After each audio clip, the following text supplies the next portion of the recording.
Saya buka dulu ya ke acaranya. Assalamualaikum warahmatullahi wabarakatuh. Salam sejahtera untuk kita semua. Om Swastiastu. Selamat pagi untuk dan selamat datang juga yang terhormat Ibu Rita Pranawati ya selaku Wakil Ketua KPAI Komisi Perlindungan Anak Indonesia, dan juga selamat datang dan terima kasih atas waktu dan kehadirannya Bapak Jasra Putra, Komisioner Bidang Hak Sipil dan Partisipasi KPAI, dan selamat datang kepada Ibu Dini Widyastuti selaku Direktur Eksekutif Yayasan Plan Internasional Indonesia, dan juga Ibu Ani Asmoro ya. Ibu Ani Asmoro, selamat datang, terima kasih, dan juga seluruh adik-adik dari berbagai kota dan kabupaten Indonesia. Di sini ada 10 perwakilan anak yang mewakili beberapa puluh peserta anak. Dalam forum ini ada lebih dari 50 anak Bapak Ibu yang terlibat dalam forum ini, namun kita sudah memilih secara bersama-sama partisipatif untuk memilih 10 perwakilan anak dari beberapa kota dan kabupaten di Indonesia. Setiap anak akan memperkenalkan diri, namun saja di sini ada dari Nusa Tenggara, ada dari Papua, ada dari Maluku, ada dari Jakarta juga, dan dari Pulau Jawa. Dan ada perwakilan juga dari Indonesia bagian barat, dari Riau. Jadi cukup beragam ya, cukup komprehensif, dan juga perwakilan dari berbagai tingkatan pendidikan. Ada dari SMP, dari SMA, dan ada yang kuliah atau akan kuliah seperti itu. Dan selamat datang seluruh peserta, seluruh pembicara, panelis, dan juga terima kasih untuk seluruh kakak-kakak dari panitia, dari KPAI maupun dari Plan Indonesia untuk memastikan terselenggaranya acara ini dalam forum dengar pendapat anak bersama KPAI dan Yayasan Plan Internasional Indonesia.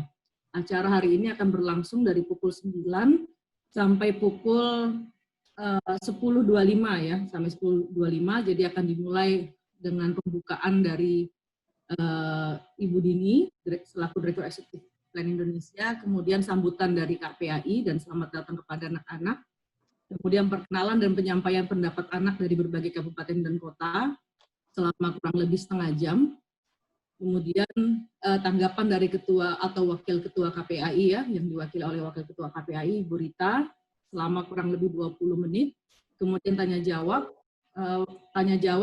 karena nanti akan ada pertanyaan-pertanyaan dan juga aspirasi yang akan disampaikan oleh para peserta di kolom chat. Nanti akan kami bacakan satu persatu dan mohon respon dari Plan Indonesia atau dari KPAI, kemudian kesimpulan dan penutup, dan kita foto bersama. Mungkin itu kegiatan kita pada pagi hari ini dari pukul 9 sampai 10.25. Tanpa berpanjang lagi, saya akan mengundang Ibu Dini ya, Ibu Dini Widyastuti untuk memberikan sambutannya. Silakan Ibu. Terima kasih Mbak Nasla. Assalamualaikum warahmatullahi wabarakatuh. Selamat pagi untuk semuanya yang ada di sini, Pak Jasra, Ibu Rita, Ibu Ani Asmoro, adik-adik semua dari berbagai penjuru Indonesia ini. Ya, salam sejahtera untuk kita semua. Saya senang sekali pagi ini kita bisa berkumpul walaupun secara virtual untuk mendengarkan langsung concern, hal-hal yang menjadi perhatian dan juga harapan dari anak-anak Indonesia terkait dengan perlindungan kepada mereka dan bagaimana juga upaya supaya anak-anak bisa tetap berdaya dan terlindungi di dalam situasi pandemi COVID-19 ini. Kalau boleh saya utarakan sedikit tentang Yayasan Plan Internasional Indonesia. Singkat saja, karena mungkin juga sudah banyak yang kenal sebenarnya di sini. Tapi acara ini sebenarnya salah satu bentuk ya, suatu kekhasan dari Yayasan Plan Internasional Indonesia, karena ini terkait dengan tujuan kita untuk memperjuangkan pemenuhan hak anak dan kesetaraan bagi anak perempuan. Ya, bagi anak perempuan, kenapa? Karena biasanya memang anak perempuan yang paling termarginalkan. Walaupun kita lihat di sini bukan berarti semuanya hanya untuk anak perempuan atau cuma anak perempuan, tetapi juga ada perwakilan anak laki-laki juga di sini. Jadi Plan Indonesia saat ini bekerja di 8 provinsi dan khusus di NTT, Provinsi NTT kita memiliki 36.000 anak sponsor dan juga anak-anak lain yang bekerja sama dengan kita di berbagai program di 8 provinsi itu.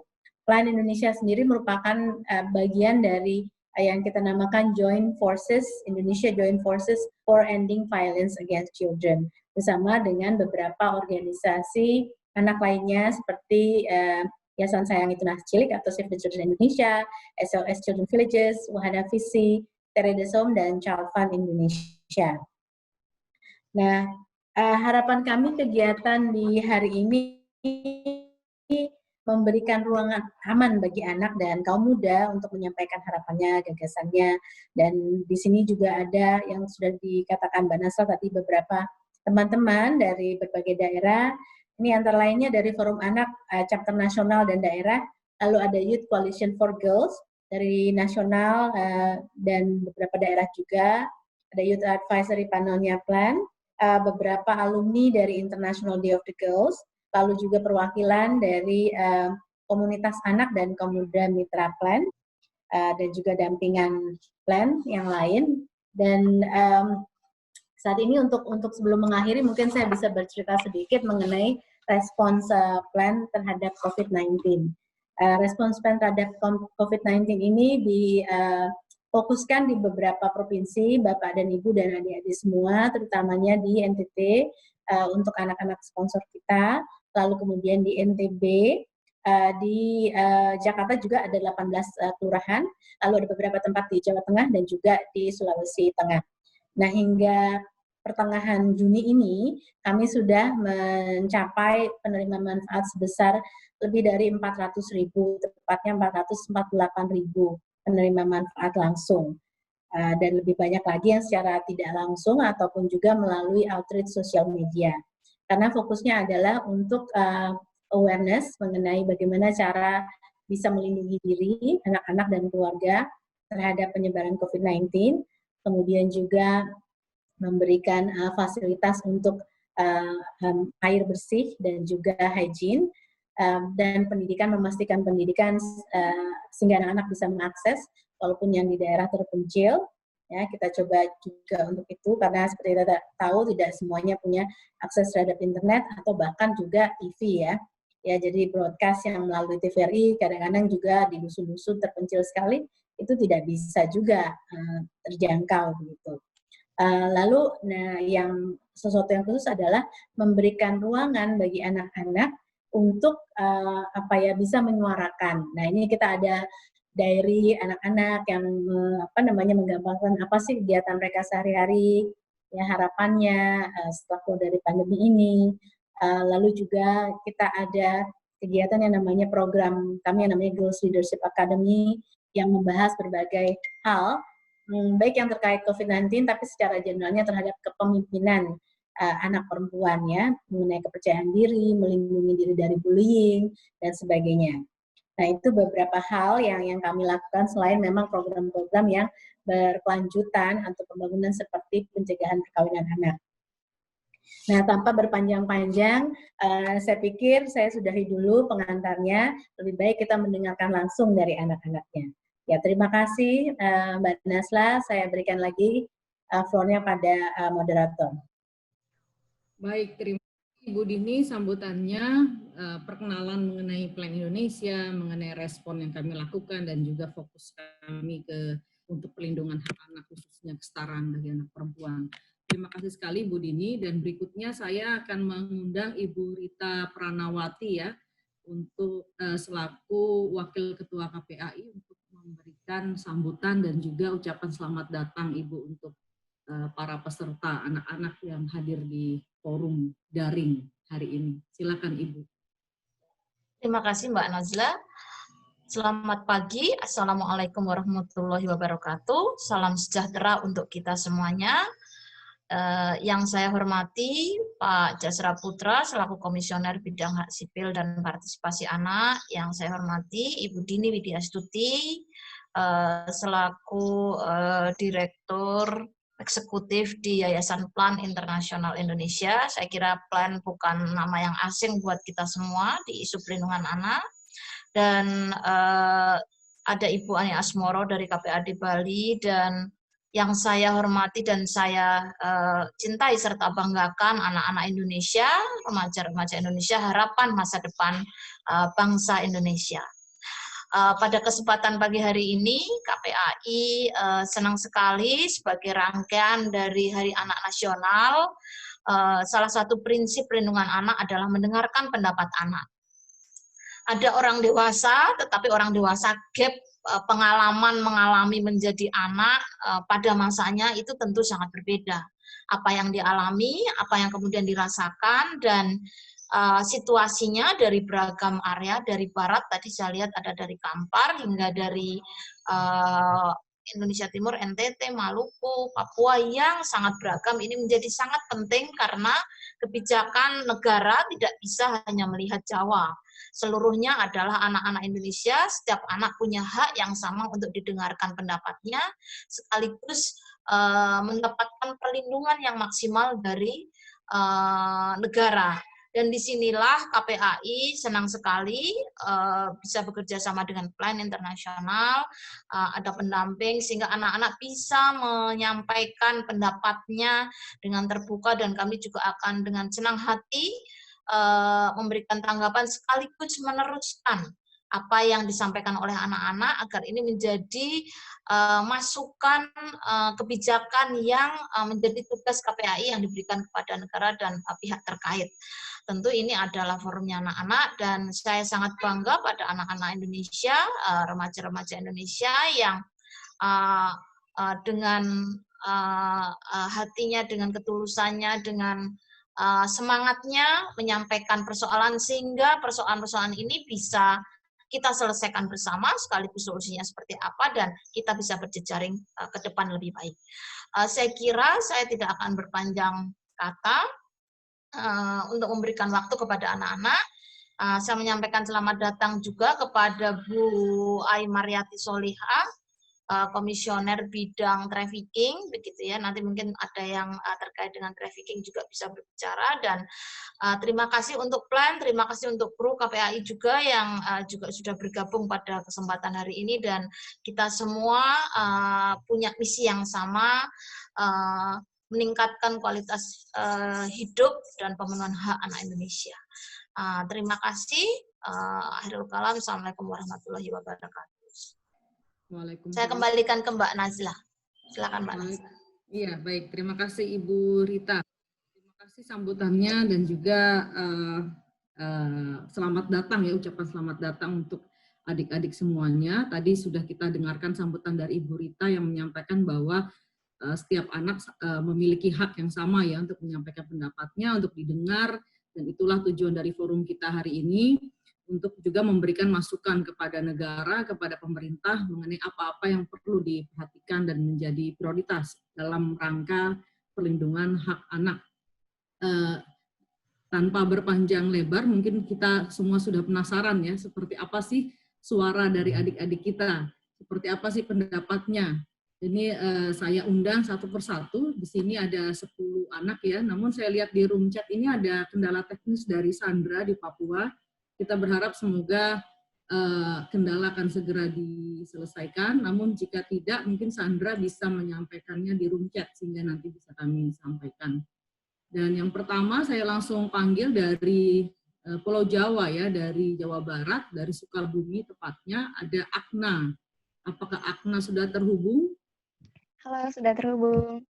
Oke, baik Akna. Silakan Akna memperkenalkan diri, nama, kemudian tingkat pendidikan, kemudian kabupaten kita sudah tahu ya, Sukabumi, kemudian aktivitasnya mungkin bisa disampaikan, aktivitas organisasi apa saja, atau di sekolah, dan kemudian menyampaikan pendapatnya atau masukannya kepada KPAI. Silakan Akna, waktunya kurang lebih 3 menit ya. Baik, terima kasih Kak Najla. Assalamualaikum warahmatullahi wabarakatuh. Perkenalkan, nama saya Agnaskar Aulia, saya dari Sukabumi, Jawa Barat. Saat ini saya sebagai mahasiswi yang baru naik tingkat 2. Saya juga aktif di Forum Anak Desa Sukaraja dan KPAD, dan saya juga sebagai kader Posyandu Remaja. Seperti yang kita ketahui di masa pandemi saat ini, sangat sekali berpengaruh terhadap banyak faktor, termasuk perlindungan anak. Anak yang seharusnya menjadi anak yang seharusnya mendapatkan perlindungan yang lebih di masa pandemi saat ini, tetapi masih banyak yang tidak mendapatkan itu. Masih banyak anak yang keluar rumah, berkeliaran di luar rumah, terlebih karena sekolah yang dirumahkan, padahal seharusnya melaksanakan learn from home dengan bimbingan orang tua. Selain itu, kasus kekerasan anak juga meningkat namun lebih tertutup, termasuk salah satu kasus yang dilaporkan oleh teman kita bahwa ada kasus kekerasan seksual terhadap anak yang dilakukan oleh orang terdekatnya, yaitu ayahnya. Namun kasus ini seakan dibungkam sendiri oleh pelaku dan juga korban karena malu jika melapor. Selain itu, pelaku juga mengancam kepada siapapun yang melapor terhadap pihak hukum. Padahal jika dibiarkan, akan menyebabkan anak trauma dan kemudian stres, dan pelaku juga bisa saja melakukan hal yang sama, baik terhadap korban yang sama maupun orang lain. Harapan saya, untuk kasus seperti ini, korban bisa mendapatkan fasilitas rehabilitasi untuk memulihkan kondisi fisik dan mental anak tersebut. Saya juga berharap KPI pusat dan daerah dapat memberikan solusi dan kejelasan hukum terhadap kasus kekerasan anak yang dilakukan oleh orang terdekat, dan juga dapat intens mengedukasi keluarga dan seluruh masyarakat terkait kerentanan anak yang meningkat di masa pandemi saat ini. Terima kasih. Terima kasih Agni dari Sukabumi sudah menyampaikan tadi topiknya mengenai penanganan anak ya sebagai pelaku kekerasan, korban, dan saksi secara hukum. Di sini mungkin juga perlu kami informasikan bahwa Bapak Ibu-Ibu bahwa setiap anak nanti akan mewakili satu topik tertentu atau satu topik khusus. Jadi barusan Akna menyampaikan tentang penanganan anak sebagai pelaku kekerasan, korban, dan saksi secara hukum. Ini mungkin bisa dicatat tadi masuk. Nah ya, ada beberapa poin. Apakah mau direspon langsung oleh Bapak dan Ibu dari KPAI atau kita tampung dulu Bapak dan Ibu? Tampung dulu kali ya, nanti ada bertiga komisioner bisa saling menjawab juga. Menurut saya ditampung dulu biar kita integratif. Oke, baik. Kalau begitu,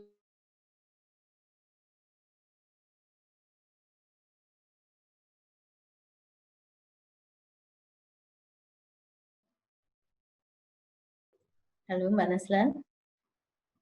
Halo, saya ambil alih dari sini oh ya. sorry, Ya, halo. Oh, ada, oke. Sorry, ada. Ini tadi tiba-tiba kok ter-unmute ya. Oke, baik, kita tampung dulu tadi dari Akna. Kemudian kita lanjut ke Trivena ya, dari Maluku. Trivena akan bicara tentang kekerasan online, termasuk kekerasan online yang berbasis gender. Jadi, apakah Trivena sudah terhubung? Sudah, Kak. Baik. Sudah siap, Trivena? Siap. Sudah siap. Oke, baiklah. Silakan, Trivena, memperkenalkan diri, kemudian menyampaikan apa aktivitasnya, dan langsung menyampaikan masukan dan pendapatnya. Silakan. Waktu kurang lebih 3 menit ya, Trivena ya. Iya. Halo Ibu Rita dan Pak Jasra, perkenalkan nama saya Vena, asal Kota Tual, Provinsi Maluku. Saya lulusan SMA Angkatan 2020, kesibukan saya sehari-hari belajar, mempersiapkan diri masuk perguruan tinggi dan membantu orang tua. Saya juga aktif di Forum Anak Daerah di Kota Tual, dan saya alumni International Days of the Girls 2019. Ada beberapa kasus yang saya temui di lingkungan saya adalah perusakan reputasi dan pelanggaran privasi. Banyak kasus yang terjadi di medsos, salah satunya membuat dan berbagi data pribadi yang salah dengan tujuan merusak reputasi orang tersebut. Selain itu, pelanggaran privasi di antara individu yang menjalin hubungan marak terjadi di masa pandemi ini.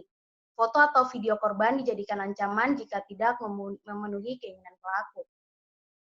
Dengan kondisi ini, korban akan mengalami depresi, kecemasan, ketakutan, dipermalukan publik, hingga keadaan ekstrim seperti bunuh diri.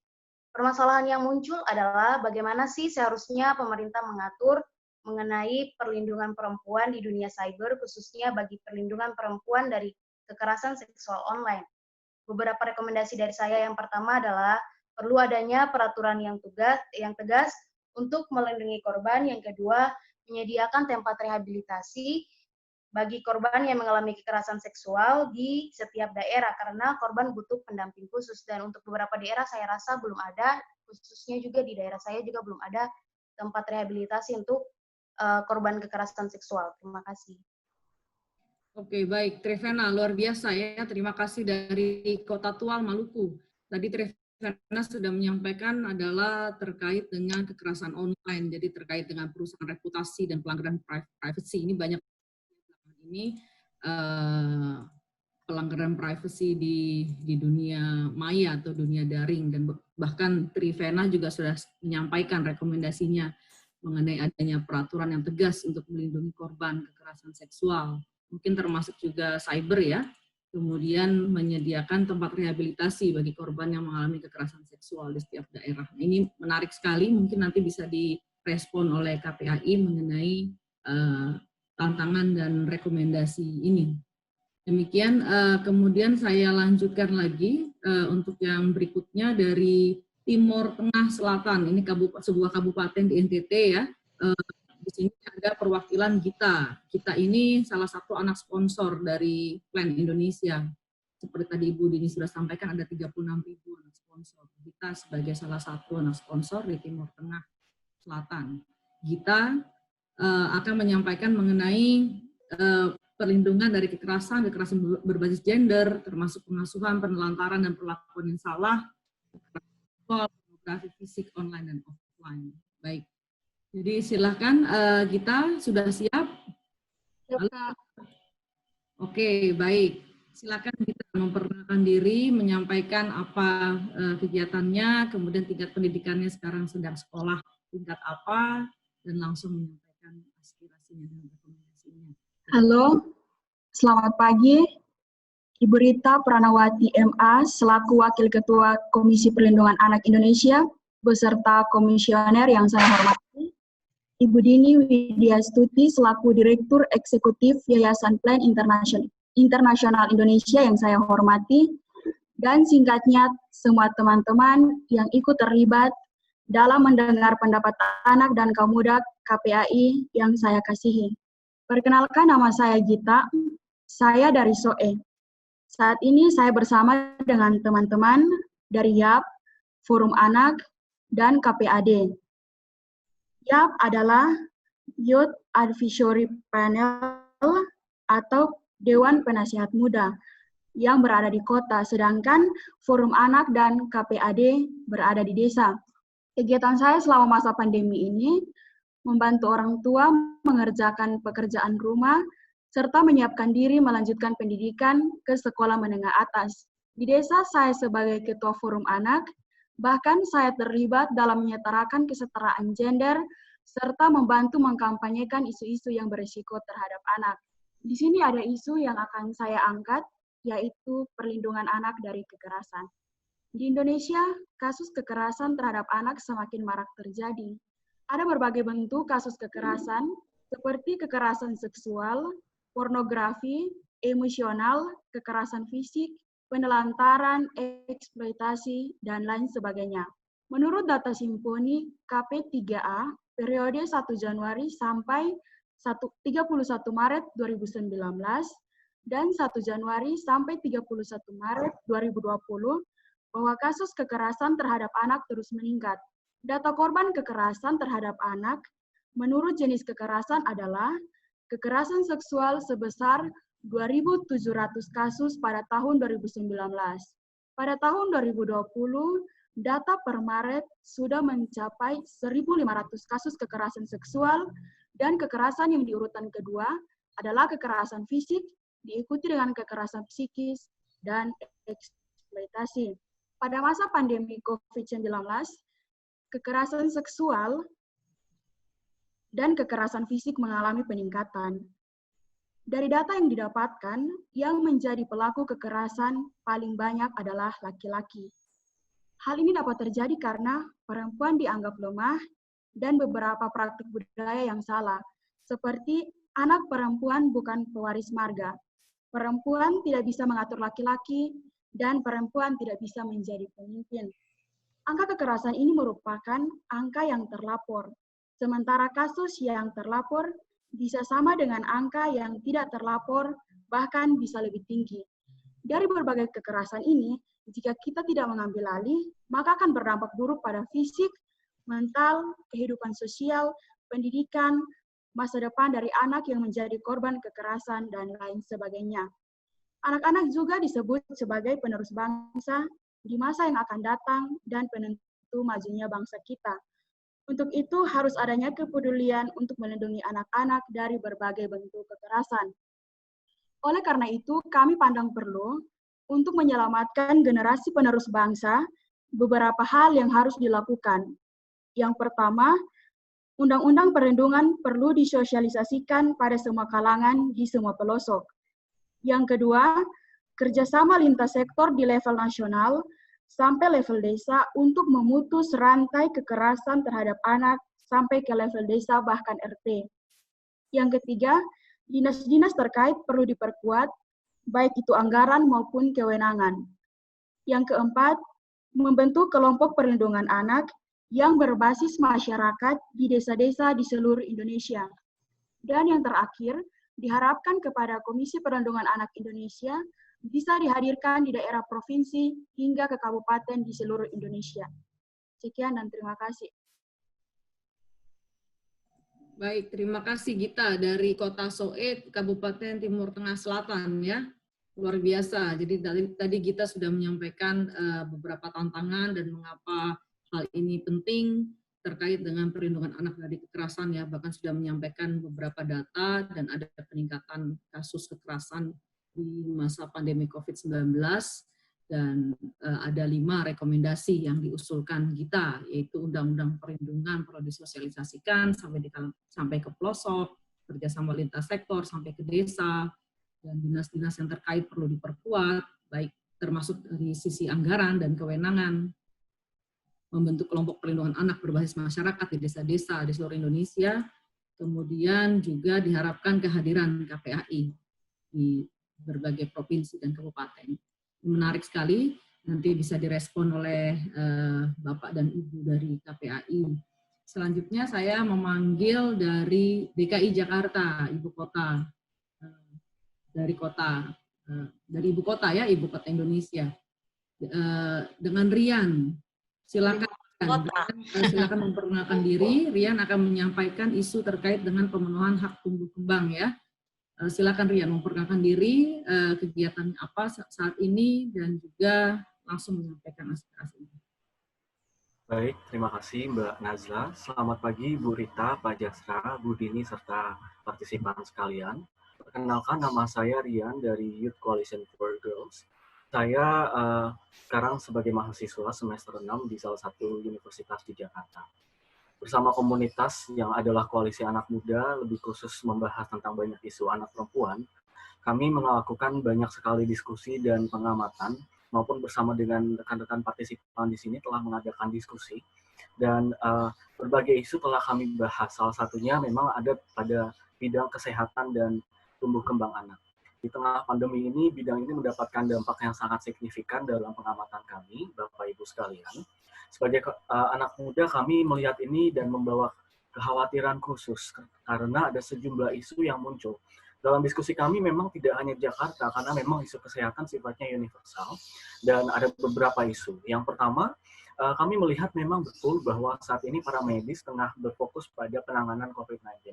Tetapi justru ini menimbulkan kekhawatiran khusus karena ada beberapa kasus seperti yang diceritakan oleh teman kami dari Papua bahwa ada keengganan dari masyarakat dan anak-anak secara khusus untuk mengakses fasilitas kesehatan. Mengapa? Karena disampaikan bahwa telah terjadi rumah sakit yang ada di Papua sudah memiliki riwayat pernah atau tengah merawat pasien COVID-19. Ini menyebabkan masyarakat memiliki ketakutan akan tertular dari virus tersebut atau pandemi ini. Memang fasilitas kesehatan bukan hanya isu di salah satu wilayah, terjadi di banyak wilayah. Di NTT juga kami temukan sangat kurangnya fasilitas untuk penanganan COVID-19 ini. Saya membaca berita secara pribadi di Kota Soe yang di tempat Gita, itu fasilitas kesehatan untuk menampung pasien COVID, rumah sakitnya hanya 2, kapasitasnya hanya 2. Ini sangat mengkhawatirkan menurut kami. Selain itu, kapasitas untuk melakukan swab test juga hanya satu rumah sakit di Nusa Tenggara Timur setahu saya. Dan ini membuat bukan berarti laju persebaran virus melambat, tapi dalam pengamatan kami memang secara fasilitas kesehatan belum sanggup untuk melakukan tes yang lebih masif. Selain itu, dalam pengamatan kami, Bapak Ibu sekalian, di website resmi pemerintah di covid19.go.id, terdapat sekitar 7,9%, ini data per tanggal 21 Juni, dari 45.000 kasus yang mengidap COVID-19 atau menjadi pasien positif COVID-19 adalah usia 0-17 tahun atau anak-anak. Dalam kalkulasi kami mungkin sekitar 3.600 kasus. Hal ini menunjukkan bahwa anak-anak juga menjadi korban atau pihak yang rentan untuk terpapar virus ini. Di lapangan, bicara tentang isu kesehatan, kami juga temukan kasus. Ini cerita dari teman kami di Nusa Tenggara Timur, ada satu wilayah yang merupakan zona merah menutup akses mobilisasi kendaraan dan warga. Sehingga ketika ada pasien rujukan dari wilayah lain ke rumah sakit yang terdapat di zona merah tersebut, karena memang di zona merah tersebut memiliki fasilitas yang lebih memadai, ini terhambat dan tidak bisa masuk. Alhasil, banyak atau beberapa kasus terjadi meninggalnya bayi yang dikandung oleh ibu hamil. Tentu ini sangat menyedihkan dari pengamatan kami sendiri karena fasilitas kesehatan yang tidak mencukupi membuat harus meregang beberapa nyawa. Kami juga mengamati di bidang kesehatan, pemerintah menganjurkan kami untuk rajin berolahraga dan makan makanan bergizi. Namun bagaimanapun kami tidak menampik bahwa banyak keluarga di luar sana yang secara ekonomi mendapati dampak begitu signifikan sehingga untuk makan saja itu memiliki kesulitan. Bagaimana harus memenuhi asupan gizi sesuai dengan yang disyaratkan atau sesuai yang dianjurkan. Tentu memiliki keterbatasan. Ini yang menjadi bagian dari perhatian kami pun. Selain itu, dalam hal imunisasi, kami juga melihat pemerintah menganjurkan tetap melakukan imunisasi. Tetapi kami belum bisa memastikan apakah fasilitas kesehatan dari setiap daerah sudah dapat memadai untuk melakukan protokol kesehatan, sehingga bayi-bayi dan anak-anak tidak terpapar virus ini. Layanan reproduksi, ketersediaan pembalut misalkan untuk anak perempuan yang tidak mampu, juga menjadi perhatian kami. Pemenuhan hak kesehatan pun bagaimanapun kami lihat harus dimulai dari titik yang paling mendasar, Bapak Ibu sekalian, yaitu terletak pada pencegahan. Namun bagaimanapun juga kami melihat pemerintah masih belum berhasil untuk menekankan betapa urgensi dari virus ini. Dalam pengamatan kami di Jakarta secara khusus, masih banyak anak-anak maupun orang tua yang keluar tanpa menggunakan masker ataupun melakukan protokol kesehatan. Ini kami lihat sebagai belum berhasilnya pemerintah untuk meyakinkan masyarakat tentang berbahayanya pandemi ini. Oleh karena itu, ini hanya menjadi sebagian kasus di bidang kesehatan. Kami melihat tentu masih banyak kasus tersembunyi yang tidak bisa diungkapkan dalam waktu yang singkat ini. Tapi harapan kami sebagai anak-anak, Bapak Ibu sekalian, mungkin secara khusus untuk Bapak Ibu dari KPAI, mohon berkoordinasi dengan kementerian, pemerintah daerah, dan lembaga terkait untuk dapat memastikan penanganan ini dapat bersifat inklusif dan dapat melibatkan atau berdampak pada anak-anak. Secara khusus kami juga meminta KPAI untuk mendorong pemerintah untuk membantu anak-anak dan masyarakat yang membutuhkan, khususnya dalam memastikan akses mereka terhadap pelayanan kesehatan agar dapat dilaksanakan sekalipun di tengah pandemi seperti ini. Yang terakhir, dalam hal pencegahan, kami mendorong KPAI untuk menekan atau mendorong pemerintah melakukan upaya penyebaran informasi yang lebih masif dan inklusif, sehingga semua pihak termasuk anak-anak dari berbagai latar belakang dan keterbatasan dapat menjangkau informasi tersebut dan melihat pandemi ini sebagai suatu urgensi yang harus dihadapi bersama dan melakukan pencegahan dengan baik. Demikian dari kami di Jakarta. Terima kasih. Baik, terima kasih Rian dari Jakarta. Sangat komprehensif ya menyampaikan isu-isu terkait dengan kesehatan. Di sini ada terkait dengan fasilitas kesehatan yang masih sangat terbatas, khususnya di daerah-daerah pelosok ya, seperti tadi dicontohkan di NTT dan juga di Papua, dan juga bahkan pandemi COVID sudah memberikan dampak secara langsung ke 7,9% pasiennya adalah anak-anak, dan juga adanya hambatan mobilisasi pasien ke fasilitas kesehatan khususnya di zona-zona merah, dan juga kesulitan untuk asupan gizi yang baik ya, yang dianjurkan oleh pemerintah namun sulit untuk direalisasikan khususnya di keluarga yang ekonominya lemah, dan juga akses informasi yang masih belum rata mengenai protokol kesehatan yang semestinya dilakukan, sepertinya masih banyak masyarakat yang belum terinformasi, dan beberapa rekomendasinya ini penting sekali mengenai penanganan dampak pandemi COVID khususnya bagi anak,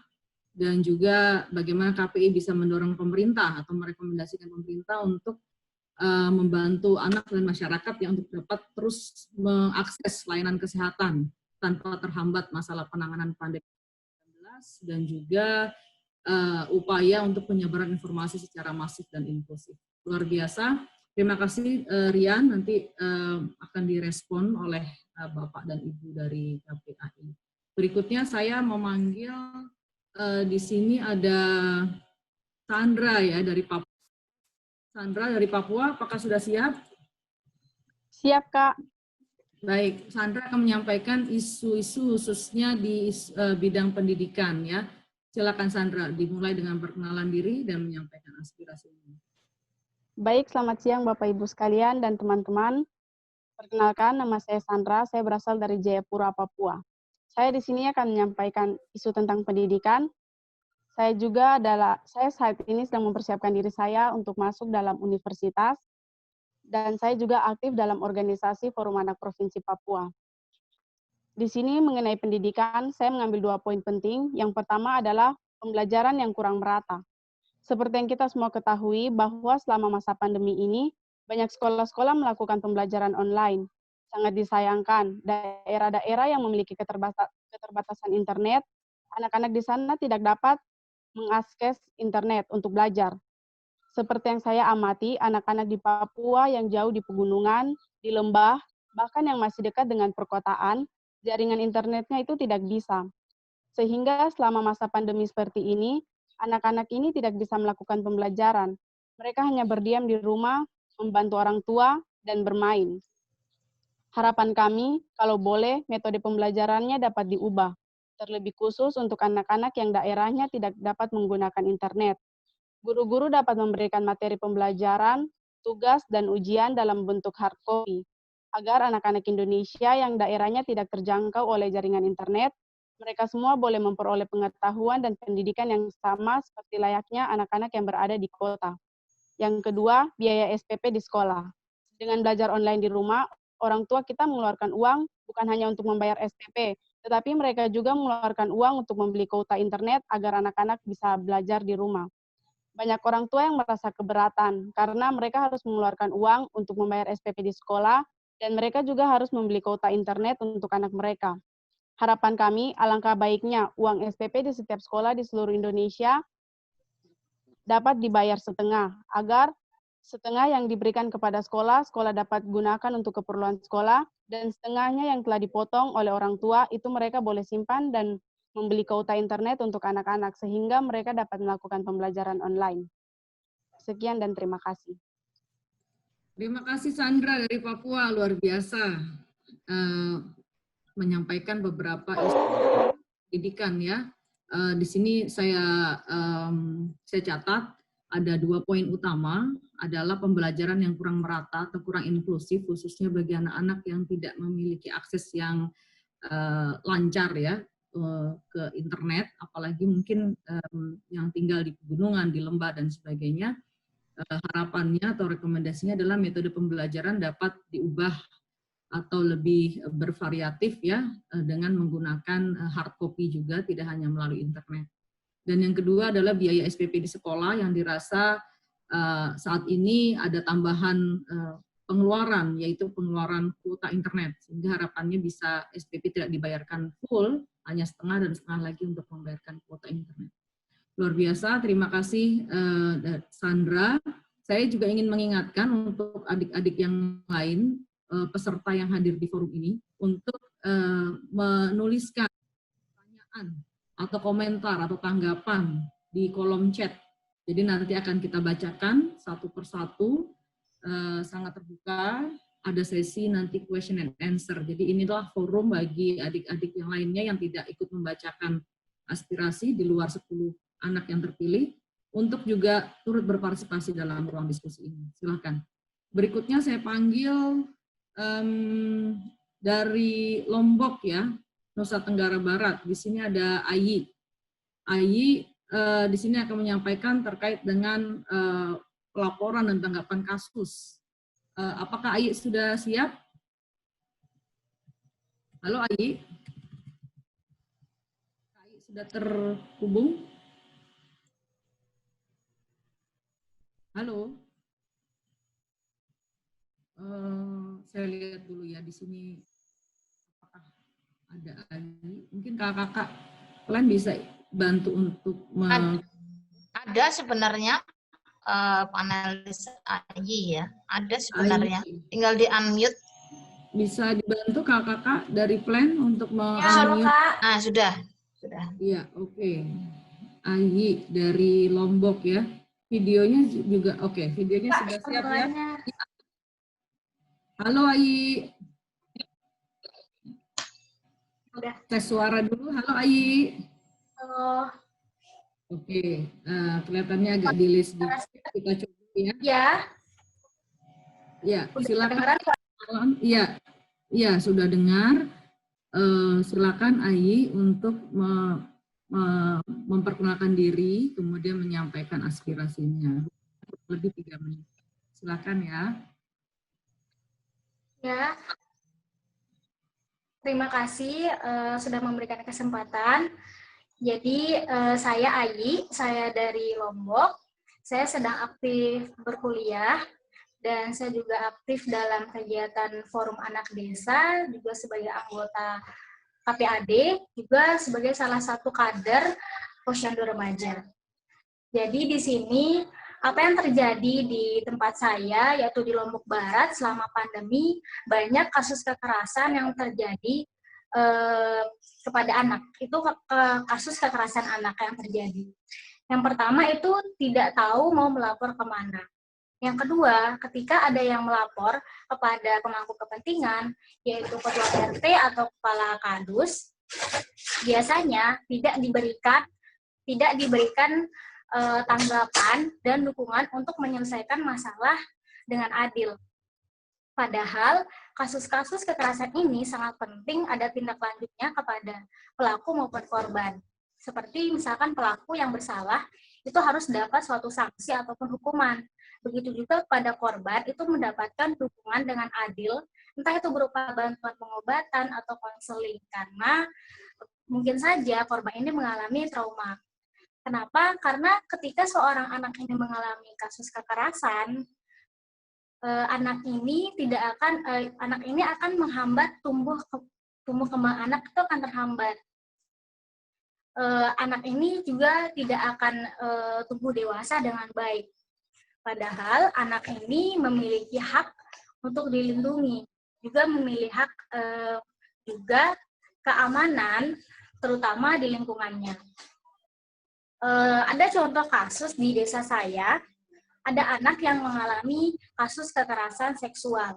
Tapi karena anaknya ini tidak tahu mau melapor kemana, dia hanya melapor ke temannya, tidak melapor ke pihak desa ataupun orang dewasa. Jadi di sini saya ada solusi. Yang pertama itu perlu memberikan pengetahuan kepada pemangku kepentingan, yaitu ketua RT atau kepala dusun yang paling dekat dengan lingkungan anak, untuk memahami tentang perlindungan anak agar anak ini bisa dapat dukungan dan tindak lanjut ketika ada sebuah kasus kekerasan. Seperti misalkan ada kasus kekerasan fisik, korbannya bisa diberikan bantuan pengobatan atau ketika dia luka itu bisa dibawa ke rumah sakit.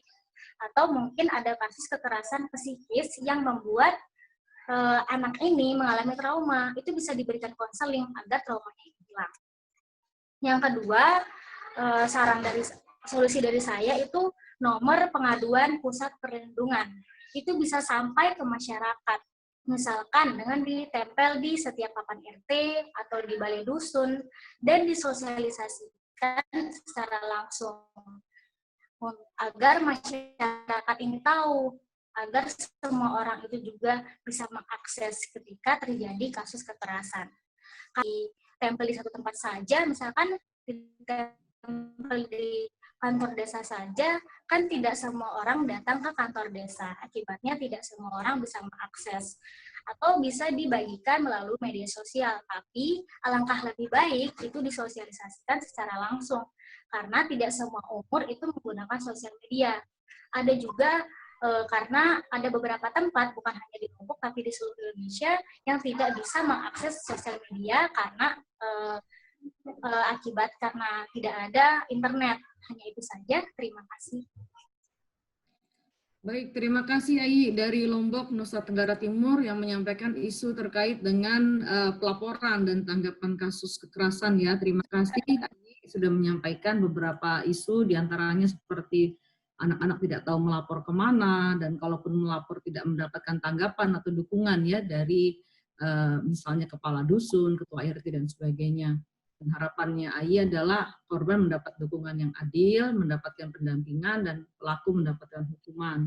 Untuk itu ada dua solusi ya, atau dua rekomendasi yang diusulkan oleh Ai adalah untuk meningkatkan pengetahuan para pemangku kepentingan di desa, seperti ketua RT, dusun, dan juga mungkin orang tua ya, orang-orang sekitar, untuk memahami tentang perlindungan anak dan bagaimana merespon jika terjadi kekerasan. Kemudian juga yang kedua, nomor pusat pengaduan perlindungan bisa disosialisasikan atau bahkan ditempel-tempel di berbagai tempat yang mudah dilihat ya di desa, sehingga setiap orang tahu kemana harus melakukan mekanisme bagaimana. Baiklah, terima kasih Ai, luar biasa. Saya nanti harapannya bisa direspon juga ya oleh Ibu Rita, Pak Jasra, dan teman-teman semua dari KPAI. Berikutnya saya panggil Osin. Oke, Osin dari Kabupaten Lembata, NTT. Osin akan bicara tentang perkawinan anak isunya. Osin sudah siap? Oke, baik. Osin silakan perkenalan, apa kegiatannya, dan silakan langsung disampaikan aspirasinya.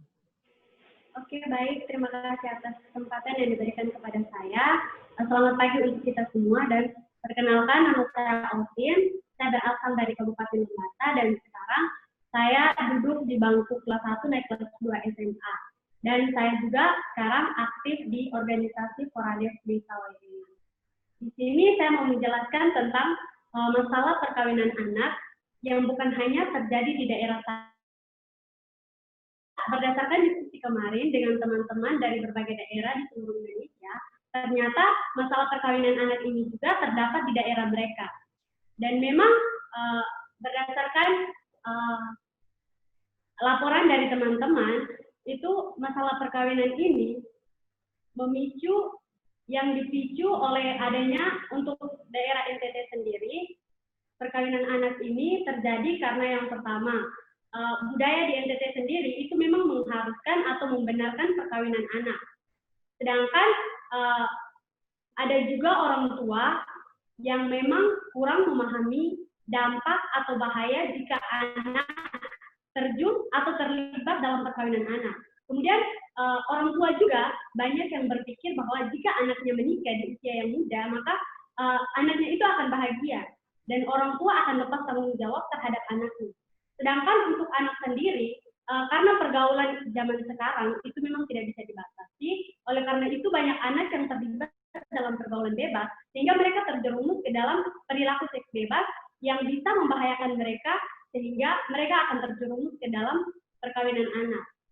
Selain itu juga karena pandemi COVID-19 ini, sehingga menyebabkan banyak anak yang kesulitan belajar, sehingga mereka berpikir untuk, ya sudah, sebaiknya karena pendidikan saya juga tidak menentu, akhirnya saya memilih juga untuk melakukan perkawinan di usia dini.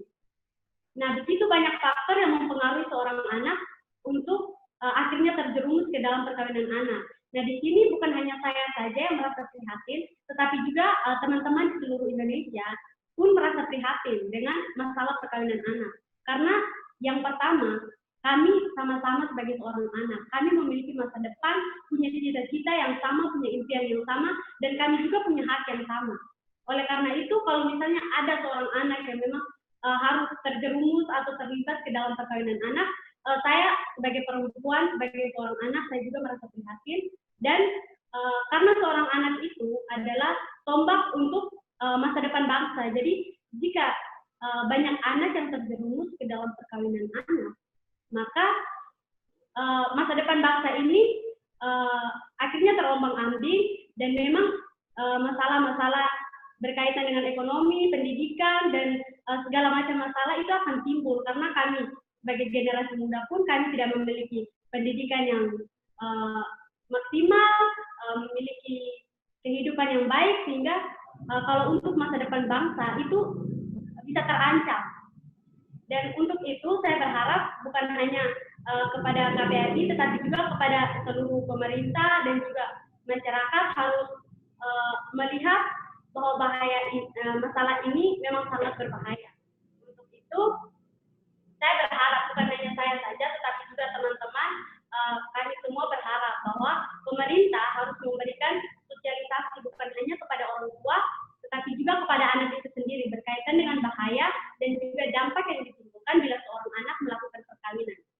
Kemudian yang kedua, anak itu harus dibekali dengan ilmu agama sehingga dia berpikir 2 kali untuk melakukan seks bebas yang akhirnya menjerumuskan ia ke dalam perkawinan anak. Kemudian yang ketiga, guru sebaiknya memberikan pendidikan reproduksi yang baik dan benar terhadap seorang anak. Kemudian yang ketiga, orang tua itu harus berperan penting dalam mengontrol dan mengawasi pergaulan anak sehingga anak itu tidak terjerumus ke dalam pergaulan bebas. Kemudian untuk yang terakhir, pemerintah memang memberikan sosialisasi kepada masyarakat berkaitan dengan bahaya perkawinan anak, tetapi kurangnya adalah pemerintah kurang bekerja sama dengan berbagai lembaga, baik itu lembaga pendidikan, lembaga kesehatan, lembaga swasta, dan juga lembaga-lembaga lainnya yang punya peran dan juga merasa prihatin terhadap masalah-masalah atau isu yang dihadapi oleh seorang anak, sehingga masalah perkawinan anak ini bisa diatasi dan diselesaikan dengan baik. Ini saja yang dapat saya sampaikan. Sekian dan terima kasih. Terima kasih Osin, luar biasa ya. Wah, ini banyak sekali rekomendasi yang disampaikan oleh Osin terkait dengan pencegahan perkawinan anak.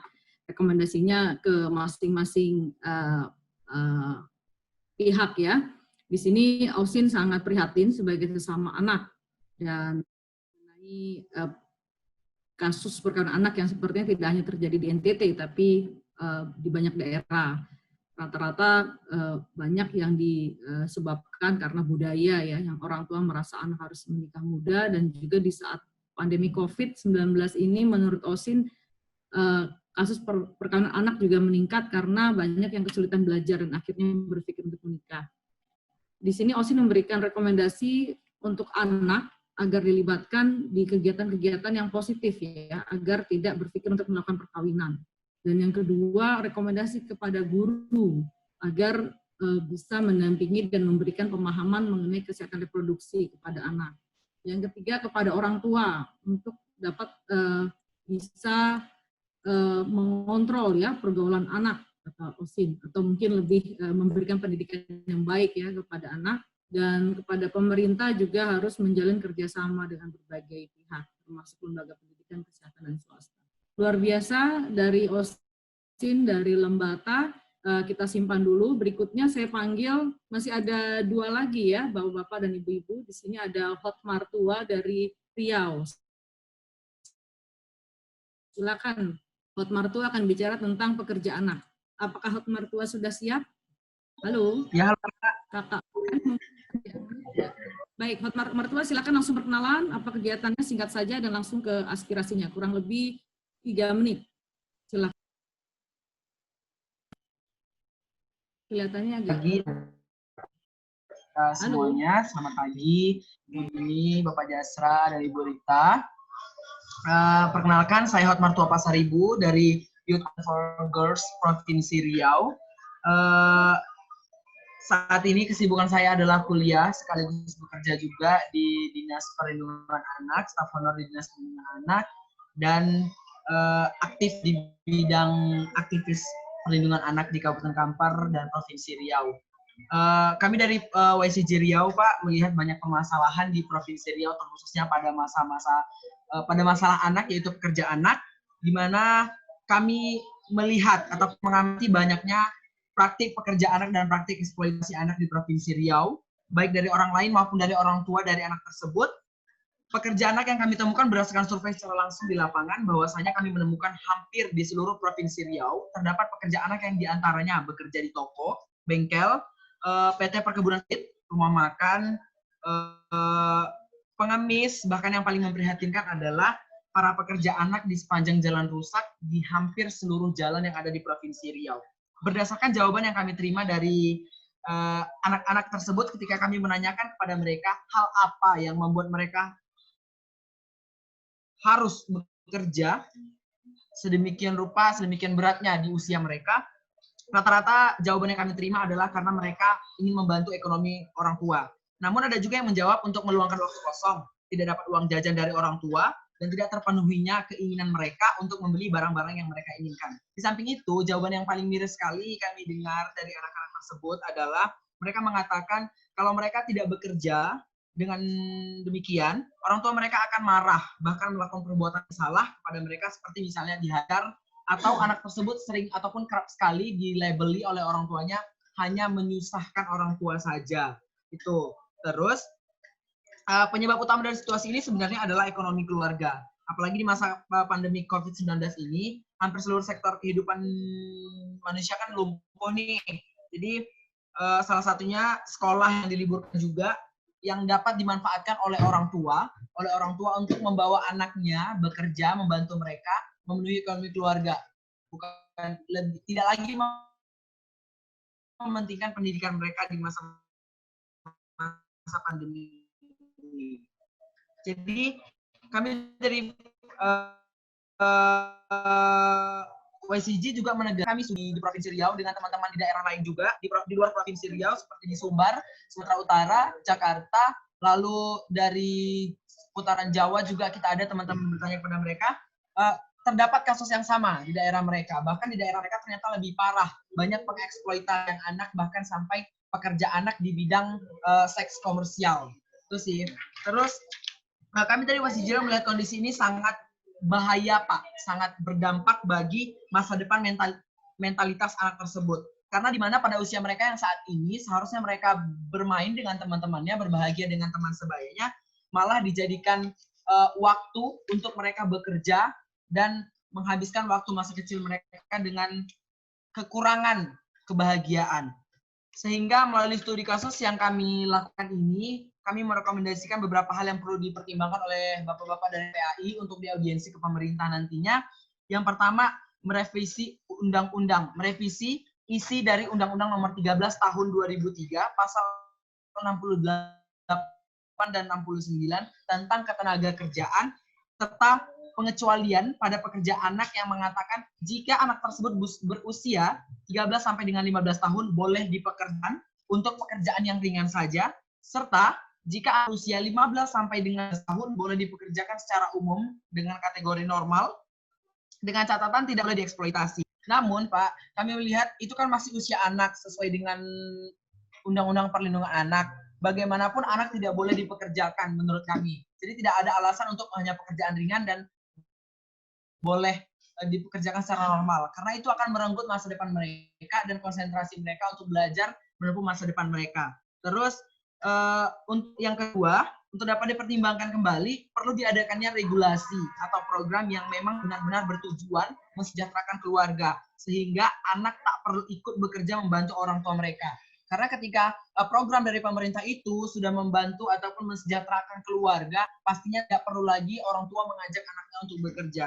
Terus yang ketiga, pembuatan regulasi terkait jaminan kesehatan, fisik maupun mental, pendidikan, serta jaminan terhadap anak terbebas dari kekerasan emosional dan fisik di rumah akibat ekonomi di masa pandemi ini. Kenapa kami minta itu, Pak? Karena beberapa kasus yang kami lihat di daerah kami, di masa pandemi banyak sekali kekerasan terhadap anak. Itu diakibatkan karena mungkin anaknya meminta kepada orang tuanya sesuatu kebutuhan ataupun keinginan mereka, namun karena ekonomi yang tidak memungkinkan di masa pandemi ini, mereka mendapatkan perbuatan yang tidak baik dari orang tua. Dan itu belum ada jaminan hukumnya. Dan jaminan hukum di masa-masa krisis seperti ini untuk anak. Terus yang terakhir, kami juga sering melihat di sekolah-sekolah banyak anak yang berjualan. Banyak anak sekolah berjualan di sekolah, disuruh dari orang tuanya, dibekali barang dagangan dari rumah untuk dijual di sekolah. Terkadang anak merasa malu ataupun mentalnya down karena diejek oleh teman-temannya, mungkin karena dia harus berdagang di sekolah, dan kami meminta kepada, harapan kami ke depannya adalah supaya ada arahan dari pemerintah untuk membuat aturan melalui Dinas Pendidikan di seluruh provinsi Riau, di seluruh provinsi yang ada di Indonesia, agar tidak ada lagi anak yang berjualan di sekolah. Terima kasih.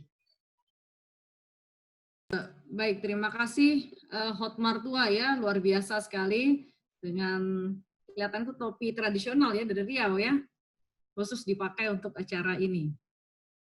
Oke, terima kasih Hot Martua tadi sudah menyampaikan beberapa isu dan rekomendasi mengenai revisi Undang-Undang Nomor 13 Tahun 2003 tentang ketenagakerjaan untuk menghilangkan pengecualian ya untuk anak bisa bekerja di usia 13 sampai 15, 15 sampai 18 karena usia tersebut masih usia anak.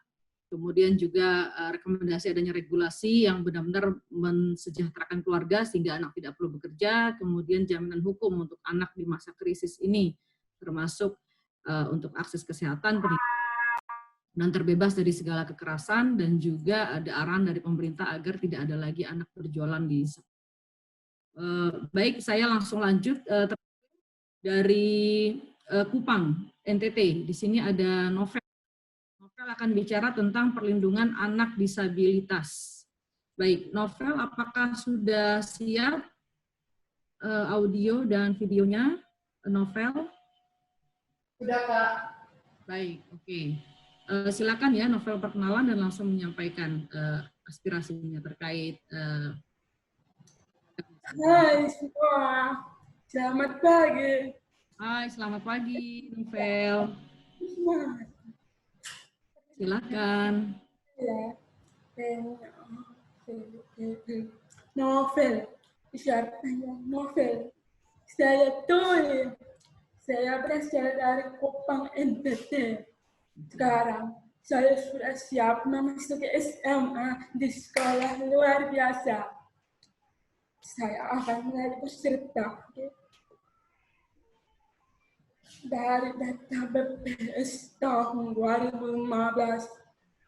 Lebih dari 8% masyarakat Indonesia itu disabilitas.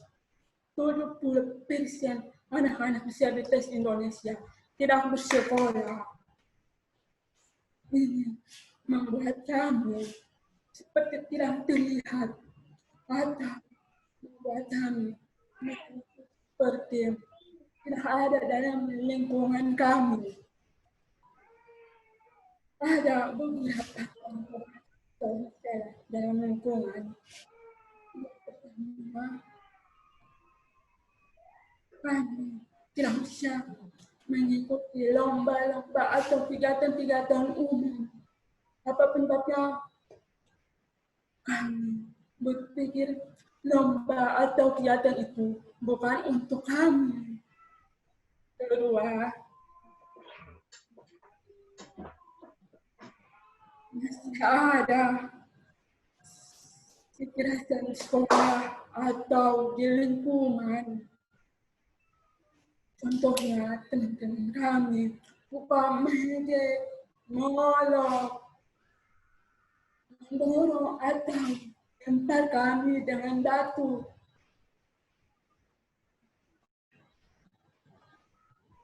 Ketiga, anak disabilitas sangat rentan terkena kekerasan seksual. Apabila edukasi tentang seksual sangat kurang.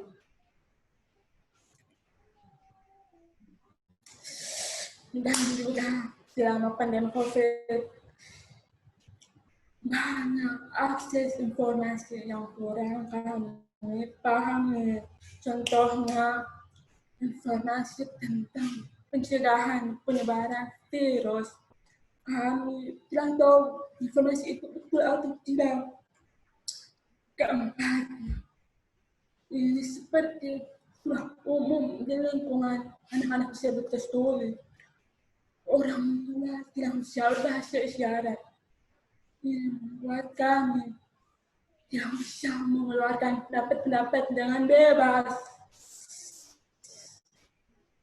Dan juga sulit berkomunikasi dengan keluarga.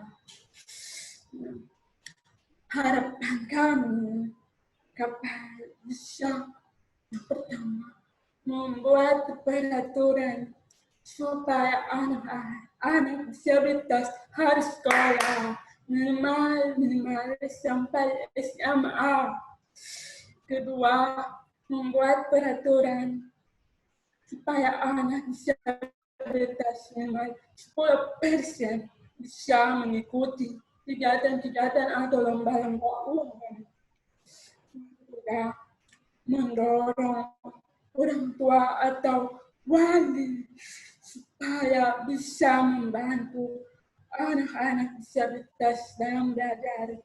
Contohnya, anak disabilitas boleh orang tua membantu belajar dengan cara berbasis isyarat di rumah. Keempat, memberi ruang kesempatan untuk anak disabilitas dalam berdiskusi dengan keluarga atau lingkungan atau desakannya.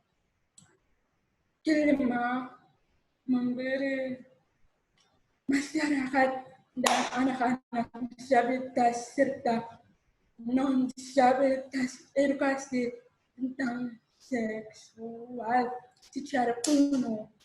Keenam, saya sangat berharap kepada serta pemerintah mau membantu mendorong masyarakat untuk membentuk lingkungan yang inklusif serta ramah disabilitas. Terima kasih. Terima kasih. Terima kasih Novel. Terima kasih Novel. Tepuk tangan dulu buat Novel. Oke. Terima kasih ya. Tadi Novel sudah beberapa isu termasuk dari 8,5% total penduduk Indonesia adalah disabilitas menurut data BPS dan 70%-nya tidak sekolah dan juga seringkali ingin ikut lomba dan kegiatan positif lainnya tapi minim kesempatan, seringkali mengalami pelecehan, diskriminasi, diolok dan juga termasuk kekerasan seksual dan sulit sekali melapor. Dan juga di masa pandemi COVID-19 banyak akses informasi yang tidak dipahami dan sulit berkomunikasi juga ya kepada keluarga maupun guru dan pihak sekitar. Harapannya adalah adanya peraturan memastikan anak disabilitas bisa sekolah minimal sampai SMA atau SMK, kemudian adanya kesempatan anak disabilitas setidaknya 10% untuk mengikuti lomba-lomba, dan juga program belajar untuk orang tua. Perlu adanya program belajar untuk orang tua yang anaknya disabilitas sehingga memahami bagaimana mendampingi anaknya saat belajar di rumah, memperbanyak guru bahasa isyarat di daerah, memperbanyak kesempatan anak disabilitas berpartisipasi di lingkungan seperti RT, RW, dan masyarakat, dan juga adanya ruang informasi yang inklusif, dan juga adanya nomor atau metode pelaporan yang mudah jika anak penyandang disabilitas mengalami kekerasan. Demikian seluruh anak sudah menyampaikan aspirasinya dan isunya dan rekomendasinya. Saat ini karena pukul 10:10 maka Mbak, saya Mbak Nasla, ini yang dari Palu belum dipersilahkan, mungkin aspirasi yang dari Sulawesi Tengah, Mbak. Oh, Nabila ya? Nabila belum ya? Ya. Oke, maaf ya Nabila ya, kalau saya terlewat, mohon maaf. Baiklah, silakan Nabila. Nabila akan bicara tentang kekerasan dan perlindungan anak di Huntara atau hunian sementara. Silakan. Assalamualaikum warahmatullahi wabarakatuh dan selamat siang. Perkenalkan, nama saya Nabila dari Palu, Sulawesi Tengah. Saat ini saya sedang mempersiapkan diri untuk masuk ke sekolah menengah pertama. Saya dari sekolah dampingan plan. Di daerah saya masih banyak masyarakat yang tinggal di hunian sementara dan sekolah sementara. Pada masa pandemi seperti ini, orang tua, khususnya yang tinggal di Huntara, sulit untuk melanjutkan pekerjaan seperti bertani, melaut, bertambang, dan pekerjaan lainnya. Akibatnya, ekonomi keluarga akan menurun, dan pastinya para orang tua akan stres. Jika demikian, orang tua bisa saja melampiaskan kepada anaknya, dan dapat menyakiti sang anak secara fisik maupun mental. Jika terus seperti ini, anak-anak bisa mengalami depresi dan gangguan mental. Oleh karena itu, saya menyarankan untuk diberikannya BLT atau bantuan langsung tunai, bukan hanya untuk per keluarga, namun juga untuk per siswa, agar ekonomi selama masa pandemik bisa sedikit membaik. Ada pula sekolah yang masih menggunakan sekolah sementara untuk tempat berjalannya proses belajar dan mengajar. Sehingga saat siang hari, cuaca terasa sangat panas dan gerah. Akibatnya, anak-anak kepanasan dan terganggu pula konsentrasi mereka. Jika terus seperti ini, nilai anak-anak akan menurun dikarenakan konsentrasi mereka yang terganggu. Oleh karena itu, saya juga menyarankan untuk dibangunnya sekolah permanen di daerah sekolah sementara tersebut untuk menggantikan sekolahnya. Itu saja dari saya. Terima kasih. Wassalamualaikum warahmatullahi wabarakatuh. Waalaikumsalam warahmatullahi wabarakatuh. Terima kasih Nabila ya sudah menyampaikan aspirasinya mengenai tantangan di Huntara. Ada 2 poin yang diusulkan adalah BLT untuk siswa juga ya, dan juga perlu perhatian untuk membangun sekolah yang saat ini adik-adik masih sekolah di bangunan sementara. Itu mungkin saya langsung memberikan ruang dan waktu ke Ibu Rita atau Pak Jasra untuk bisa merespon. Mungkin cukup banyak ya Pak ya. Ibu bisa langsung direspon, silakan. Saya kira ada 3 komisioner. Yang pertama saya persilakan ke Pak Jasra, kemudian yang kedua Bu Ai, dan nanti terakhir saya sekaligus closing, Mbak. Silahkan Pak Jasra terlebih dahulu. Baik, terima kasih Bu Wakil Ketua KPAI, dan terima kasih juga kepada 10 panelis ya. Dan ini menurut saya mengikuti webinar yang paling banyak narasumbernya. Ini Bu Waket, biasanya kan narasumber kita itu 2, 3, ini 10 panelis yang menurut kita sangat informatif, solutif, dan ada perubahan-perubahan yang harus dilakukan. KPAI harus seperti apa, negara dan pemerintah daerah dan pemerintah pusat seperti apa. Kemudian yang juga saya hormati Mbak Nazla selaku moderator, dan Ibu Didi, Direktur Eksekutif Yayasan Plan Internasional Indonesia. Pertama tentu kami dari Komisi Pelindungan Anak Indonesia mengucapkan terima kasih atas pandangan, aspirasi, dan harapan dari teman-teman dan adik-adik saya dengan berbagai macam kelompok anak di seluruh Indonesia. Dan tentu ini adalah menjadi harapan yang sangat berarti bagi kita dalam situasi COVID-19 ini, di mana kita harus bertahan. Kita semua keluarga harus bertahan dengan situasi-situasi yang tidak mudah gitu. Jadi harapan-harapan ini dengan disampaikan oleh teman-teman dari berbagai macam provinsi ini tentu adalah informasi yang sangat berharga di Komisi Pelindungan Anak Indonesia. Yang selanjutnya adalah saya mungkin nanti akan berbagi, ada nanti isu pekerjaan anak, nanti Bu Ai yang akan menjawab, ada isu perkawinan, ada Bu Wakil Ketua.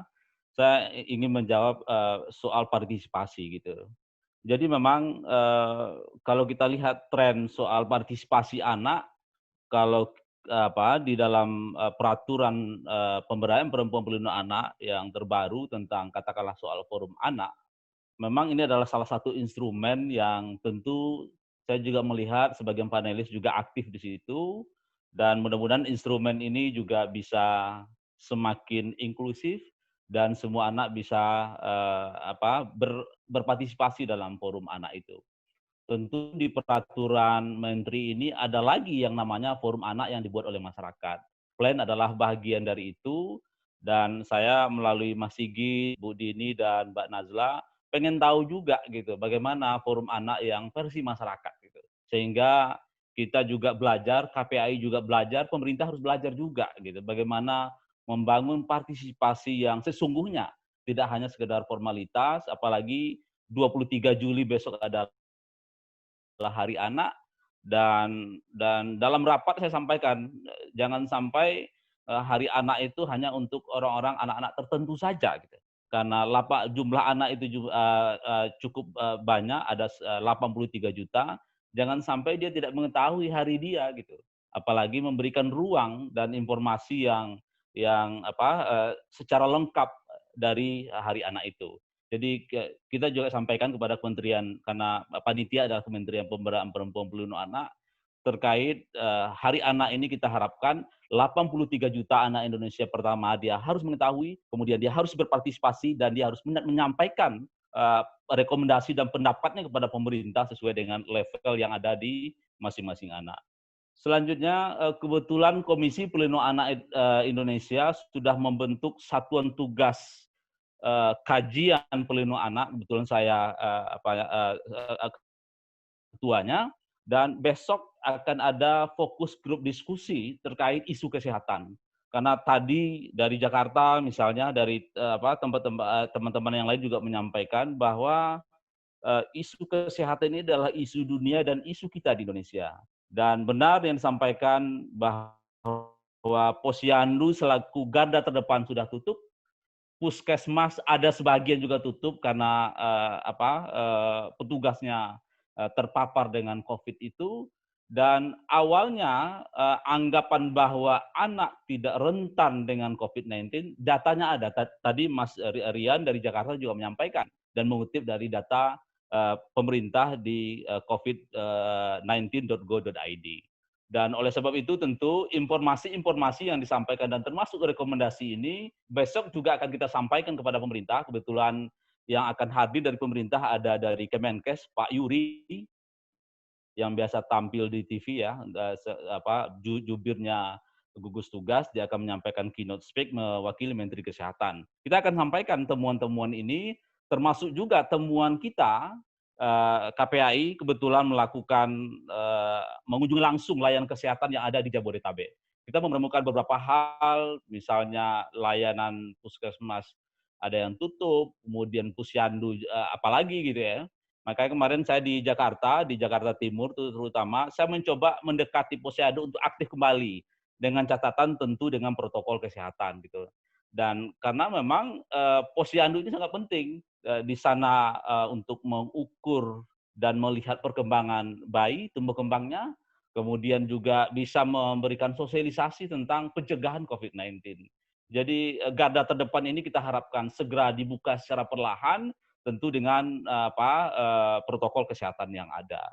Dan temuan yang lain juga yang menarik bagi kita, ternyata adik-adik kita takut dengan APD yang dipakai dokter, Bu Dini. Jadi APD itu sangat menyeramkan juga gitu. Jadi dia puskesmas kan sering itu menulis di dinding, kalau tidak sakit parah jangan ke puskesmas gitu. Dan kita temukan kemarin di Cakung satu anak meninggal gitu ya. Karena memang tingkat parah atau tidak parah itu bagi orang tua mungkin tidak tahu gitu ya. Itu kan hanya dokter yang mengetahui, petugas kesehatan yang mengetahui itu parah atau tidak parah. Sementara layanan kesehatan menghimbau seperti itu, kalau tidak parah jangan ke pusat layanan. Ditambah lagi APD yang tidak ramah anak. Nah ini salah satu rekomendasi temuan kita yang besok juga kita sampaikan terkait temuan itu. Dan hal yang lain juga yang menjadi kekhawatiran kita adalah data soal stunting.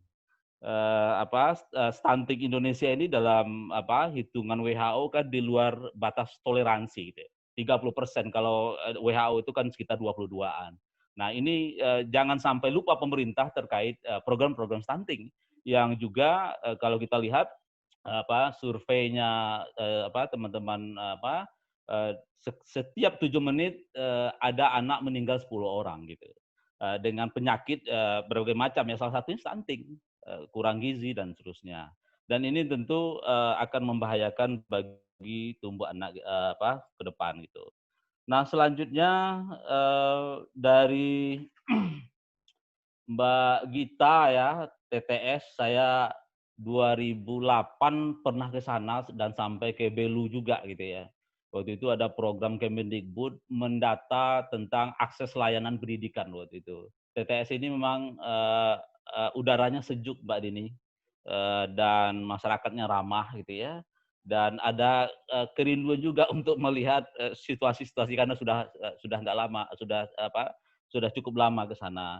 Dan tentu rekomendasinya sangat luar biasa, Mbak Gita, terkait misalnya bagaimana Komisi Pelindungan Anak Indonesia atau daerah harus ada di setiap kabupaten kota, Dan upaya ini sebetulnya sudah kita lakukan melalui judicial review terkait Undang-Undang Perlindungan Anak agar Komisi Perlindungan Anak daerah ada di kabupaten atau provinsi.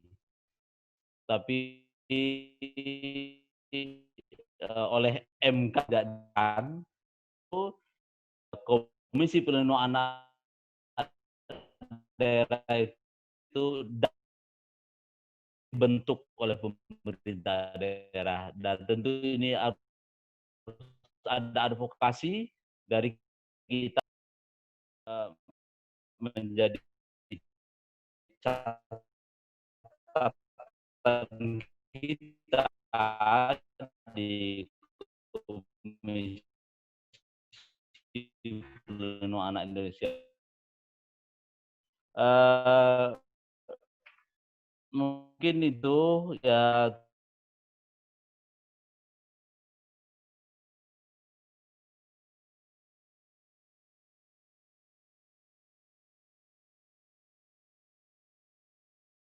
Teman-teman, anak muda, remaja juga bisa ikut membantu melaporkan. Tadi saya sempat langsung nulis laporan WA pengaduan KPAI untuk melaporkan kalau ada kasus-kasus yang belum terlaporkan dengan baik, tertangani dengan baik, KPAI siap pengawal. Meskipun kita ada di pusat, tetapi jejaring kita bisa membantu adik-adik dan teman-teman ketika ada kasus-kasus kekerasan terjadi.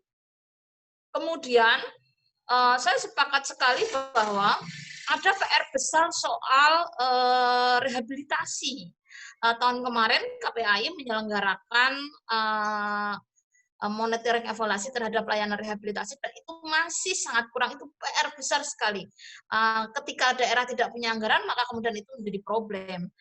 Dan sebenarnya adik-adik mungkin perlu mengetahui ada Lembaga Perlindungan Saksi dan Korban, karena ada undang-undang perlindungan saksi dan korban di Indonesia, sehingga sebenarnya setiap korban dapat dilindungi dan KPAI bisa melakukan referral system atau merujuk kasus ke LPSK ketika ada korban yang khawatir kalau kemudian dia mendapatkan kekerasan selanjutnya.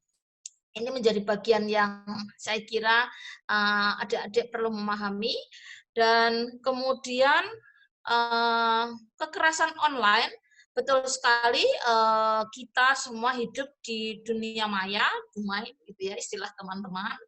Dan di dumai ini sebenarnya banyak sekali potensi kekerasan, mulai dari pemerasan, kemudian tadi online yang disebutkan oleh Vena dari Tual ini negeri yang indah sekali ya di Maluku. Ini menjadi bagian yang penting, melakukan literasi digital kepada kita semua, karena kita menggunakan, anak-anak kita semua menggunakan internet. Sekaligus sebenarnya ini menjadi tantangan kita untuk hidup di era industri 4.0. Kalau kemarin kita berpikir industri 4.0 masih agak lama gitu, ternyata hari ini kita harus kembali kepada dan menghadapi era industri 4.0. Jangan dilihat sisi negatifnya, karena mungkin sebagian teman-teman adik-adik itu menggunakan internet untuk akses yang kurang baik, misalnya terlalu banyak main game. Tetapi kita harus berliterasi digital untuk menggunakan media dengan baik, sekaligus terhindar dari kekerasan seksual yang kalau di KPAI angkanya meningkat pada tahun terakhir ini. Jadi ini juga menjadi PR besar buat kita semua, termasuk sebenarnya sudah ada peraturan 3 kementerian untuk penggunaan gadget. Kemudian khusus terkait perkawinan anak, secara undang-undang kita sudah selesai, tetapi sedang diupayakan terkait PP, peraturan pemerintah, naskah akademiknya termasuk di dalamnya, untuk pelaksananya seperti apa. Ini menjadi bagian penting karena hakim itu meskipun punya perma itu tidak taat pada perma, tapi lebih taat pada PP. Ini menjadi bagian yang penting. Dan kita semua menjadi agen, karena saya setuju tadi yang disampaikan kita, kalau saya tidak salah, terkait dengan pendidikan menjadi hal yang penting untuk mencegah terjadinya perkawinan anak, termasuk dari AYI di Lombok begitu ya. Nah, terakhir saya ingin menyampaikan isu pendidikan. KPAI telah memberikan surat kepada Presiden terkait dengan rekomendasi tentang pendidikan. Jadi yang pertama prinsipnya adalah menyederhanakan kurikulum sesuai dengan kondisi anak dalam situasi COVID. Ini menjadi bagian yang penting sekali. Kemudian yang kedua, kita juga sudah mengusulkan kepada Presiden memberikan subsidi kuota internet. Tadi Mbak Sandra menyampaikan betul di Papua itu yang siswa yang tidak terlayani pembelajaran daring itu hampir 54%. Ini artinya menjadi hal yang penting. Kita juga mendorong dana desa digunakan untuk layanan pendidikan selama masa COVID. Sehingga dana desa teman-teman juga bisa mengadvokasi KPAD, Komisi Perlindungan Anak Desa, bisa menyampaikan juga agar dana desa seperti praktek di Luwu Utara, dana desa dipakai untuk itu. Ini menjadi bagian yang penting, termasuk tadi ada pertanyaan soal guru ya. Kemudian terakhir soal isu disabilitas. Saya senang sekali ada teman kita Novel yang menyampaikan bahwa anak-anak disabilitas jumlahnya juga memang meningkat, dan saya sepakat bahwa pendidikan inklusi jangan hanya menjadi kebijakan, tapi memang harus diimplementasikan. Inklusi yang dipraktekkan hari ini belum inklusi yang sesungguhnya. Dan saya sepakat setiap anak, termasuk anak yang membutuhkan situasi khusus, pendampingan, termasuk disabilitas, mendapatkan hak pendidikannya secara optimal. Mungkin itu, terima kasih Novel sudah menyampaikan ini, dan saya tahu tidak mudah mengedukasi ini. Harus ada banyak buku juga, buku bacaan dari anak-anak kecil. Kebetulan anak saya punya satu buku yang menceritakan anak disabilitas, sehingga dia mengerti, oh ternyata anak disabilitas butuh dukungan kita semua. Nah, ini menjadi bagian yang penting edukasinya, sehingga semua orang punya kesadaran untuk itu, termasuk hingga implementasi pada fasilitas, sarana prasarana, termasuk tadi harapan untuk ikut lomba dan seterusnya. Saya kembalikan ke Bu Ai dulu sebelum nanti saya closing. Silakan Bu Ai.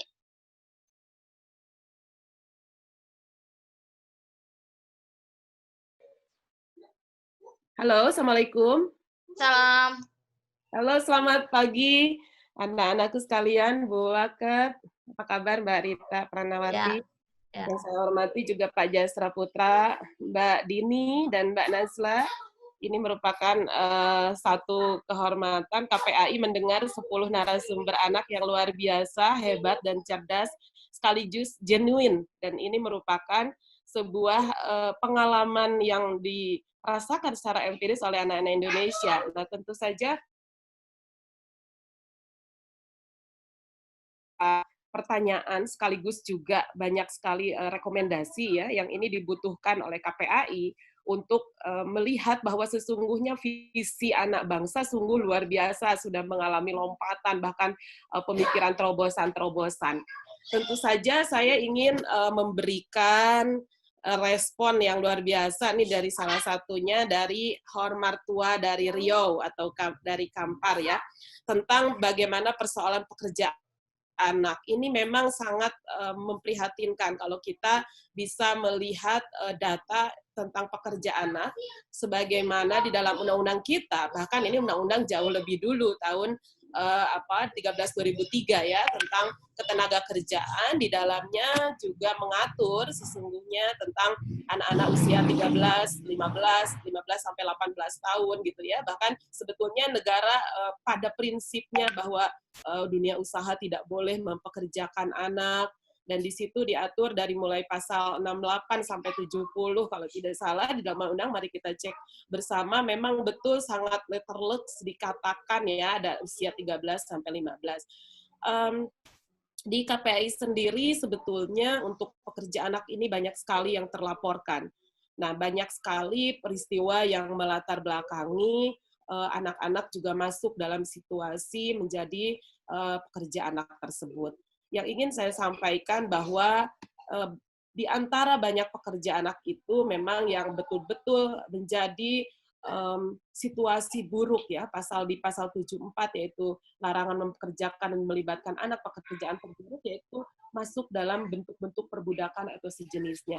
Jadi adik-adikku, anak-anakku sekalian, jika menemukan situasi yang sangat buruk, mempekerjakan, memperbudak gitu ya. Nah ini banyak sekali terkonfirmasi oleh angka-angka yang anak-anak kita masuk dalam misalnya prostitusi, pelacuran gitu ya, kemudian juga dipekerjakan di kafe, tetapi kemudian juga harus masuk dalam situasi eksploitasi seksual, termasuk di dalam situasi cyber media hari ini. Banyak sekali persoalan-persoalan kita, anak-anak kemudian masuk dalam pornografi, ya, kejahatan cyber, lebih dari sekedar pornografi, adanya pemerasan, penipuan.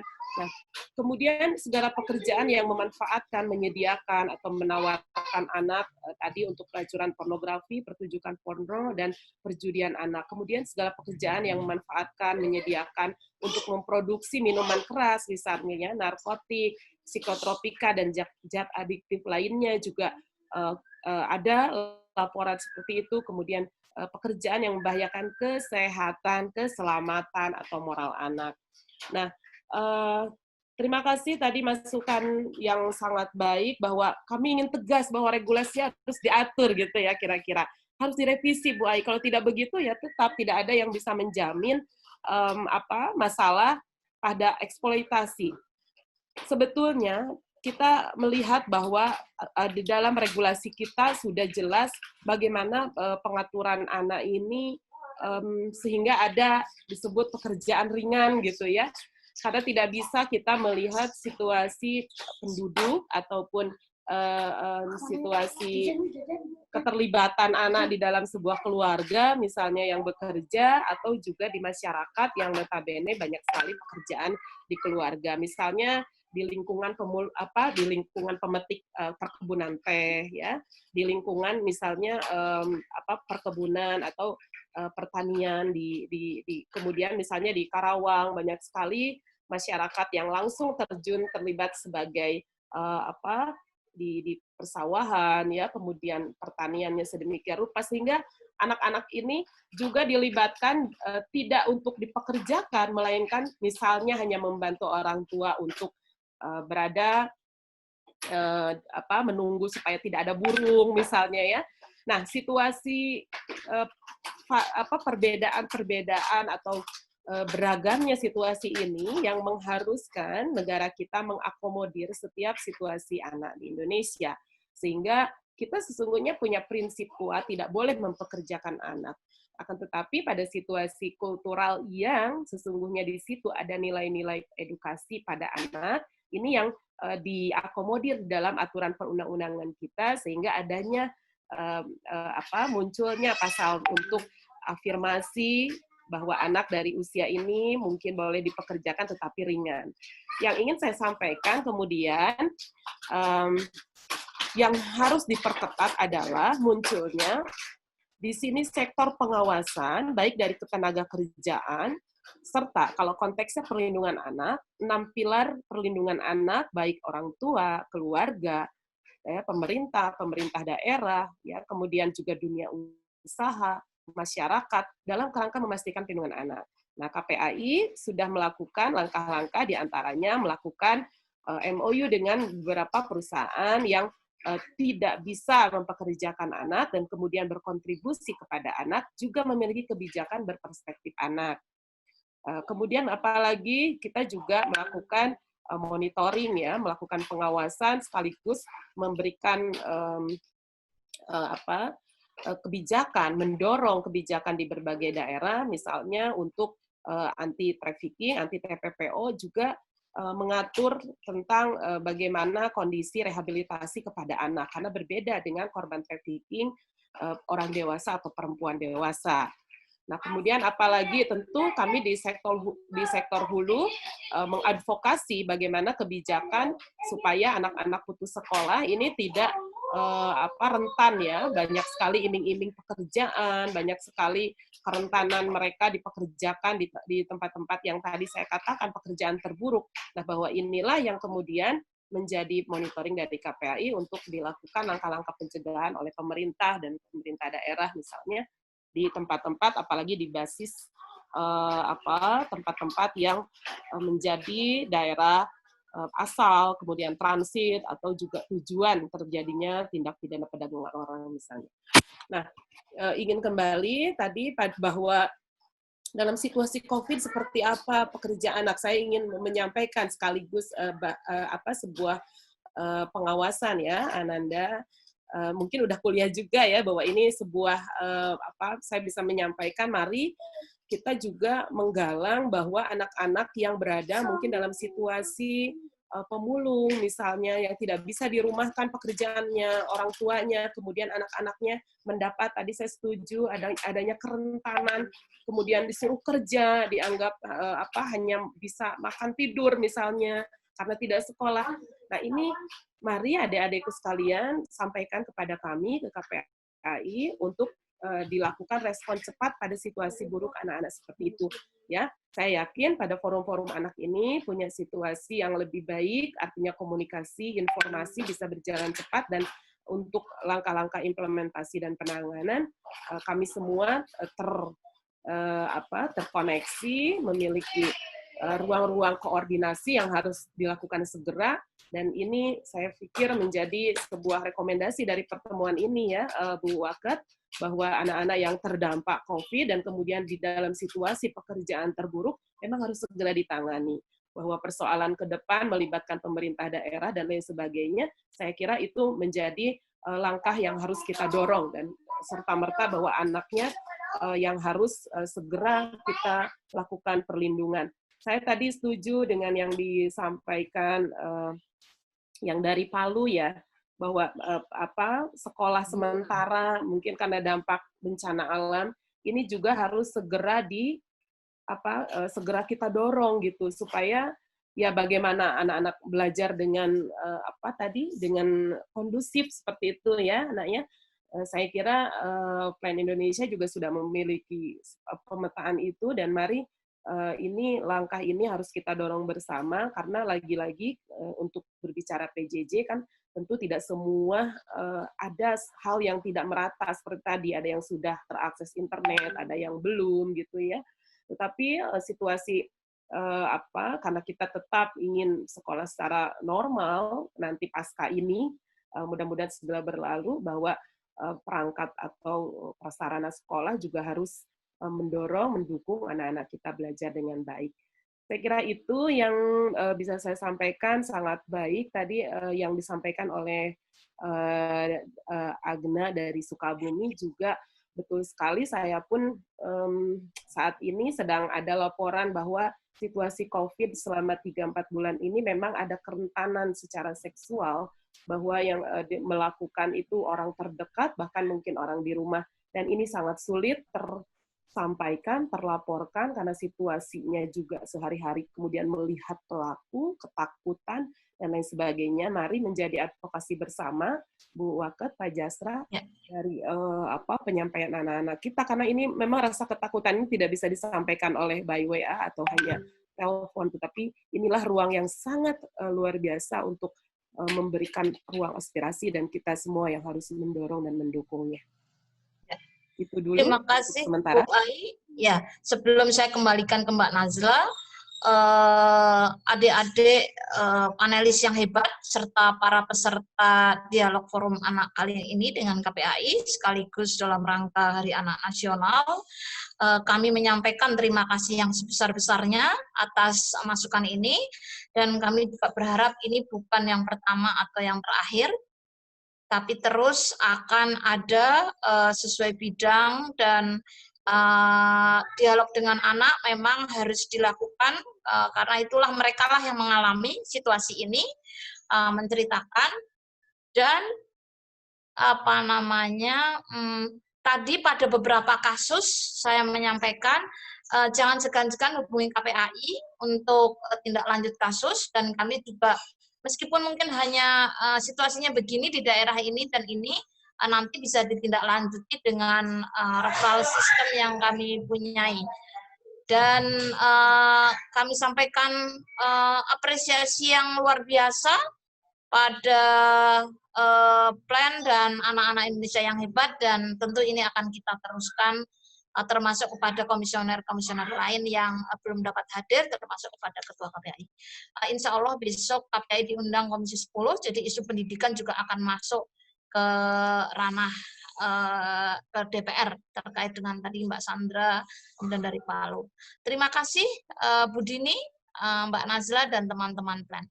Akhirul kalam, Assalamualaikum warahmatullahi wabarakatuh. Saya kembalikan ke Mbak Nazla. Silakan Mbak Nazla. Terima kasih Ibu Rita, Pak Jasra, dan Ibu Ai sudah merespon satu persatu ya. Saya catat di sini hampir semua sudah disebutkan, dan sebagian besar memang rekomendasi adik-adik Bapak dan Ibu dari KPAI mengakui tantangan-tantangan tersebut dan perlunya ada perubahan khususnya di implementasi kebijakan. Di sini sudah disebutkan terkait dengan Undang-Undang Perkawinan Anak, perlu implementasi yang lebih kuat khususnya termasuk dispensasi, dan juga Pak Jasra menyebutkan bahwa catatan-catatan ini akan disampaikan besok ya dalam rapat dengan Komisi 10 ya Ibu Rita ya, di mana di situ ada juga perwakilan dari Kemenkes dan juga terkait pembelajaran secara luring dan pembayaran SPP untuk setengah saja atau bahkan gratis, dan terkait dengan isu kekerasan ini semua hampir semua direspon. Dan di sini ada beberapa juga Ibu Rita, Pak Jasra, dan Bu Ai di room chat, tapi mungkin mengingat waktu kita sudah lewat 20 menit dari yang seharusnya, mungkin tidak memungkinkan untuk direspon satu-satu, namun di sini adik-adik ada beberapa saya bacakan ya, dan tentunya ini akan kita catat. Kami akan membuat policy recommendation seperti yang Pak Jasra sampaikan, kita juga sudah bahas sebelum acara ini, bahwa semua catatan baik yang disampaikan oleh perwakilan anak maupun yang di dalam room chat akan kita jadikan rekomendasi dari KPAI dan Plan Indonesia. Harapannya bisa dilanjutkan oleh KPAI kepada kementerian terkait atau bahkan usulan kepada Presiden. Di sini saya bacakan sekilas ada di room chat terkait dengan apa namanya COVID-19, bagaimana KPI dan pemerintah bisa mengendalikan stigma atau hoax tentang COVID-19 ini yang juga terdampak pada anak-anak. Ini ada perundungan ya, jadi ada potensi perundungan yang dialami oleh anak-anak atau yang keluarganya ODP atau PDP. Nah, ini juga ada isu. Kemudian juga kasus grooming. Grooming ini membangun relasi yang manipulatif ya, ini mungkin terkait dengan isu kekerasan juga. Kemudian di sini ada terkait dengan bagaimana memastikan anak-anak terpenuhi hak sipilnya. Kemudian juga OSIN menyampaikan banyak sekali undang-undang sudah dilakukan, namun implementasinya yang benar-benar sesuai dengan tantangan yang dialami oleh anak juga masih minim sekali. Ini isunya terkait dengan implementasi kebijakan. Adik-adik terima kasih banyak yang sudah menuliskan di room chat.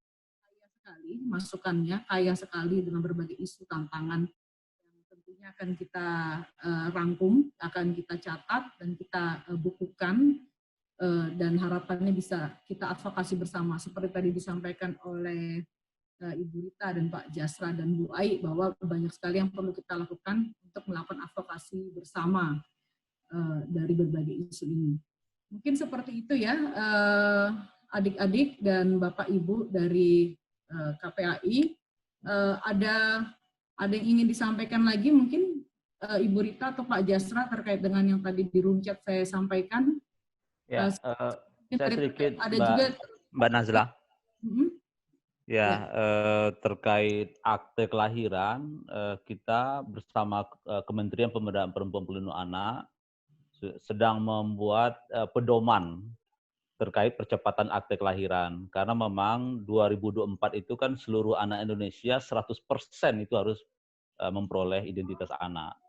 Jadi pedoman ini melibatkan lintas kementerian, terutama respon kita di 7 provinsi yang capaian akte lahirnya rendah. ada Riau, ada Papua, Papua Barat, NTT, kemudian satu lagi Maluku.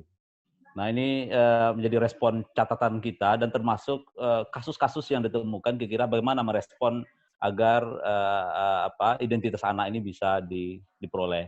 Tapi kalau memang ada masukan lagi dari teman-teman terkait kasus-kasus di lapangan dan solusi-solusi yang bisa diberikan, karena pedoman ini sedang berproses, mungkin saya juga bagian tim itu bisa kita sampaikan dalam pedoman ini sehingga tidak ada satu alasan pun sedikit terkait pemenuhan akte lahir ini gitu.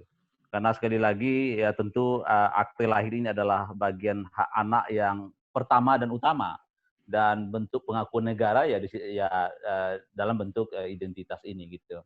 Mudah-mudahan Mbak Nazla pedoman ini segera selesai, dan saya juga sampaikan juga nanti agar dikomunikasikan juga dengan forum anak terkait pedoman ini juga bisa diketahui juga oleh forum anak, baik yang ada forum anak di bawah binaan pemerintah atau mungkin forum anak di bawah program-program oleh lembaga pelindung anak gitu. Mungkin itu Mbak Nazla tambahan saya.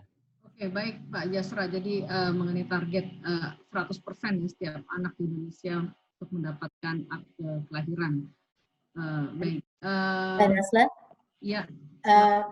Hanya ingin menyampaikan pada Pak Jasra dan para komisioner dan ketua KPAI, terutama untuk yang baru disampaikan oleh Pak Jasra, tentunya plan bersedia Pak, siap untuk kalau memang dibutuhkan untuk mendukung, karena kami memang juga punya pengalaman untuk itu dan melakukan kampanye ya, terutama di beberapa tahun yang lalu, tetapi banyak pembelajaran yang bisa kita share juga, dan tentunya membantu untuk awareness raising dan diseminasinya Pak. Ya. Salam buat Pak Nono Sumarsono, Mbak Dini, dan teman-teman plan. Terima kasih. Ya. Terakhir mungkin foto Mbak Nazla sebelum kita ini. Ya, oke. Kameranya di-on-kan semuanya biar kita punya gambar yang bagus. Tim KPAI juga mendokumentasikan. Silahkan teman-teman yang masih off. Ini ada beberapa teman-teman KPAD Subang. Ada Mas Robert, Mbak Asti di kantor. Teman-teman semua, perkenalkan saya Raisya dari Plan Indonesia akan meng-capture kehadiran kita hari ini nih teman-teman, diharapkan untuk menyalakan webcam-nya dan saya akan mengirimkan fotonya nanti ya, kita foto bersama ya. Oke, bisa dimulai 1, 2, 3. Oke, tunggu sebentar, saya akan capture lagi di room berikutnya ya. Di belakangnya kita boleh ikutan loh. Ayo mulai. Teman-temannya kita tadi. Nah, tapi jaga jarak ya. Mas Gilang, Kak Resa, Kak Oena, foto bersama jika mau bisa diaktifkan ya webcamnya. Saya foto lagi 1, 2, 3. Oke, kita foto bersama lagi. Oke, lagi di room berikutnya nih. 1, 2, 3. Oke, dari saya sudah. Mungkin nanti teman-teman silakan kalau ada screenshot nih dari teman-teman YPII ataupun dari teman-teman KPAI bisa dikoordinasikan bersama supaya kita bisa saling share dokumentasinya. Terima kasih banyak Ibu Rita. Sama-sama. Terima kasih, di-unmute semua. Sudah di-unmute. Ya, teman-teman. Atas nama Yayasan Plan Internasional Indonesia, kami mengucapkan terima kasih kepada Ibu Rita, Bapak Jasra, Ibu Ayi, dan semua teman-teman komisioner di KPAI, dan juga adik-adik seluruh perwakilan anak ya, luar biasa. Kami sudah mencatat semua masukannya, termasuk yang di room chat, dan akan menyampaikan ini dan akan mengawal ini bersama KPAI. Dan terima kasih juga untuk seluruh peserta yang hadir pada siang hari ini dan seluruh panitia, sehingga acara hari ini bermanfaat untuk anak-anak Indonesia. Dan semangat selalu. Salam sehat. Salam setara. Itu dari apa? Youth Coalition for Girls. Pak Saranjana. Novel. Terima kasih semuanya. Terima kasih. Terima kasih Kak, Ibu-ibu. Ya, Mas Rian. Luar Terima biasa. kasih semuanya. Ya, Maratuar. Teman-teman KPAD, terima Sandra. kasih. Ya. Osin, Gita, Nabila, Bayi, Nah, ya, dan teman-teman semuanya. Ya, Ada Mbak Rani. Izin keluar ya teman-teman. Ya, Mudah-mudahan nanti ketemu lagi, kita bisa bikin forum yang sama untuk isu spesifik tertentu sehingga kita bisa mendengarkan dari seluruh Indonesia. Baik Ibu, siap. Nomor saya sudah saya tinggal di room chat ya, bisa di WA. Oke. Terima kasih. Terima kasih Pak Jasra, terima kasih adik-adik. Ingin sekali ketual, belum kesampaian Vena. Bagus banget. Ya, keburu COVID jadi ketual. Silakan yang mau mengucapkan. Ya. Sampai jumpa lagi. Ada yang mau? Saya Liv. Ya. Mbak Rani. Oh, akhirnya ketemu di sini ya, Bu. Iya, iya, makasih Mbak Rani. Iya, semoga lancar. Ya, amin. Halo, Osin. Baik, yang manggil aku siapa nih? Adit. Oh, yang Adit, aku masih ingat dong, Dit. Masa nggak ingat kamu? Ingat-ingat banget lah, tenang. Sekarang di plan syukurlah. Iya. Ya. Udah sehat-sehat semua ya. Ya. Bisa bekerja dan sekolah lagi dengan lancar.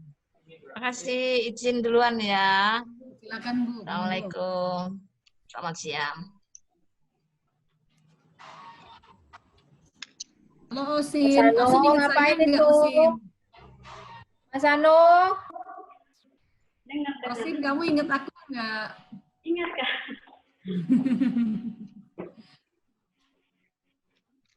Ada Sandra juga di Papua.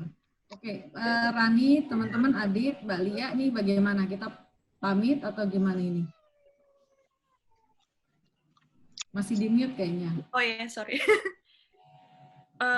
Kita udah sih Mbak agendanya. Udah ya? Ini yang di room chat kan banyak sekali ya. Ini gimana? Ada yang ngecat? Aku capture, Adit nyatet.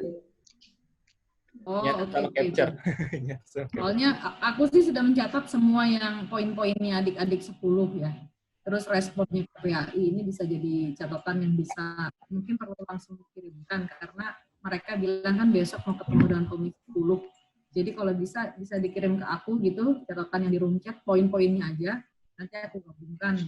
Karena nanti kan memang kita mau bikin policy recommendation tapi untuk cepat aja untuk besok kita komisi perlu Pak Jasra. Bacakan di rapat komisi 10. Ya Mbak, tadi juga Mbak Novi minta catatannya, mungkin nanti akan dia review sebelum ini. Ya. Makasih ya teman-teman. Makasih ya, Vena, mudah-mudahan bisa Rian, ketemu tatap Sandra. muka.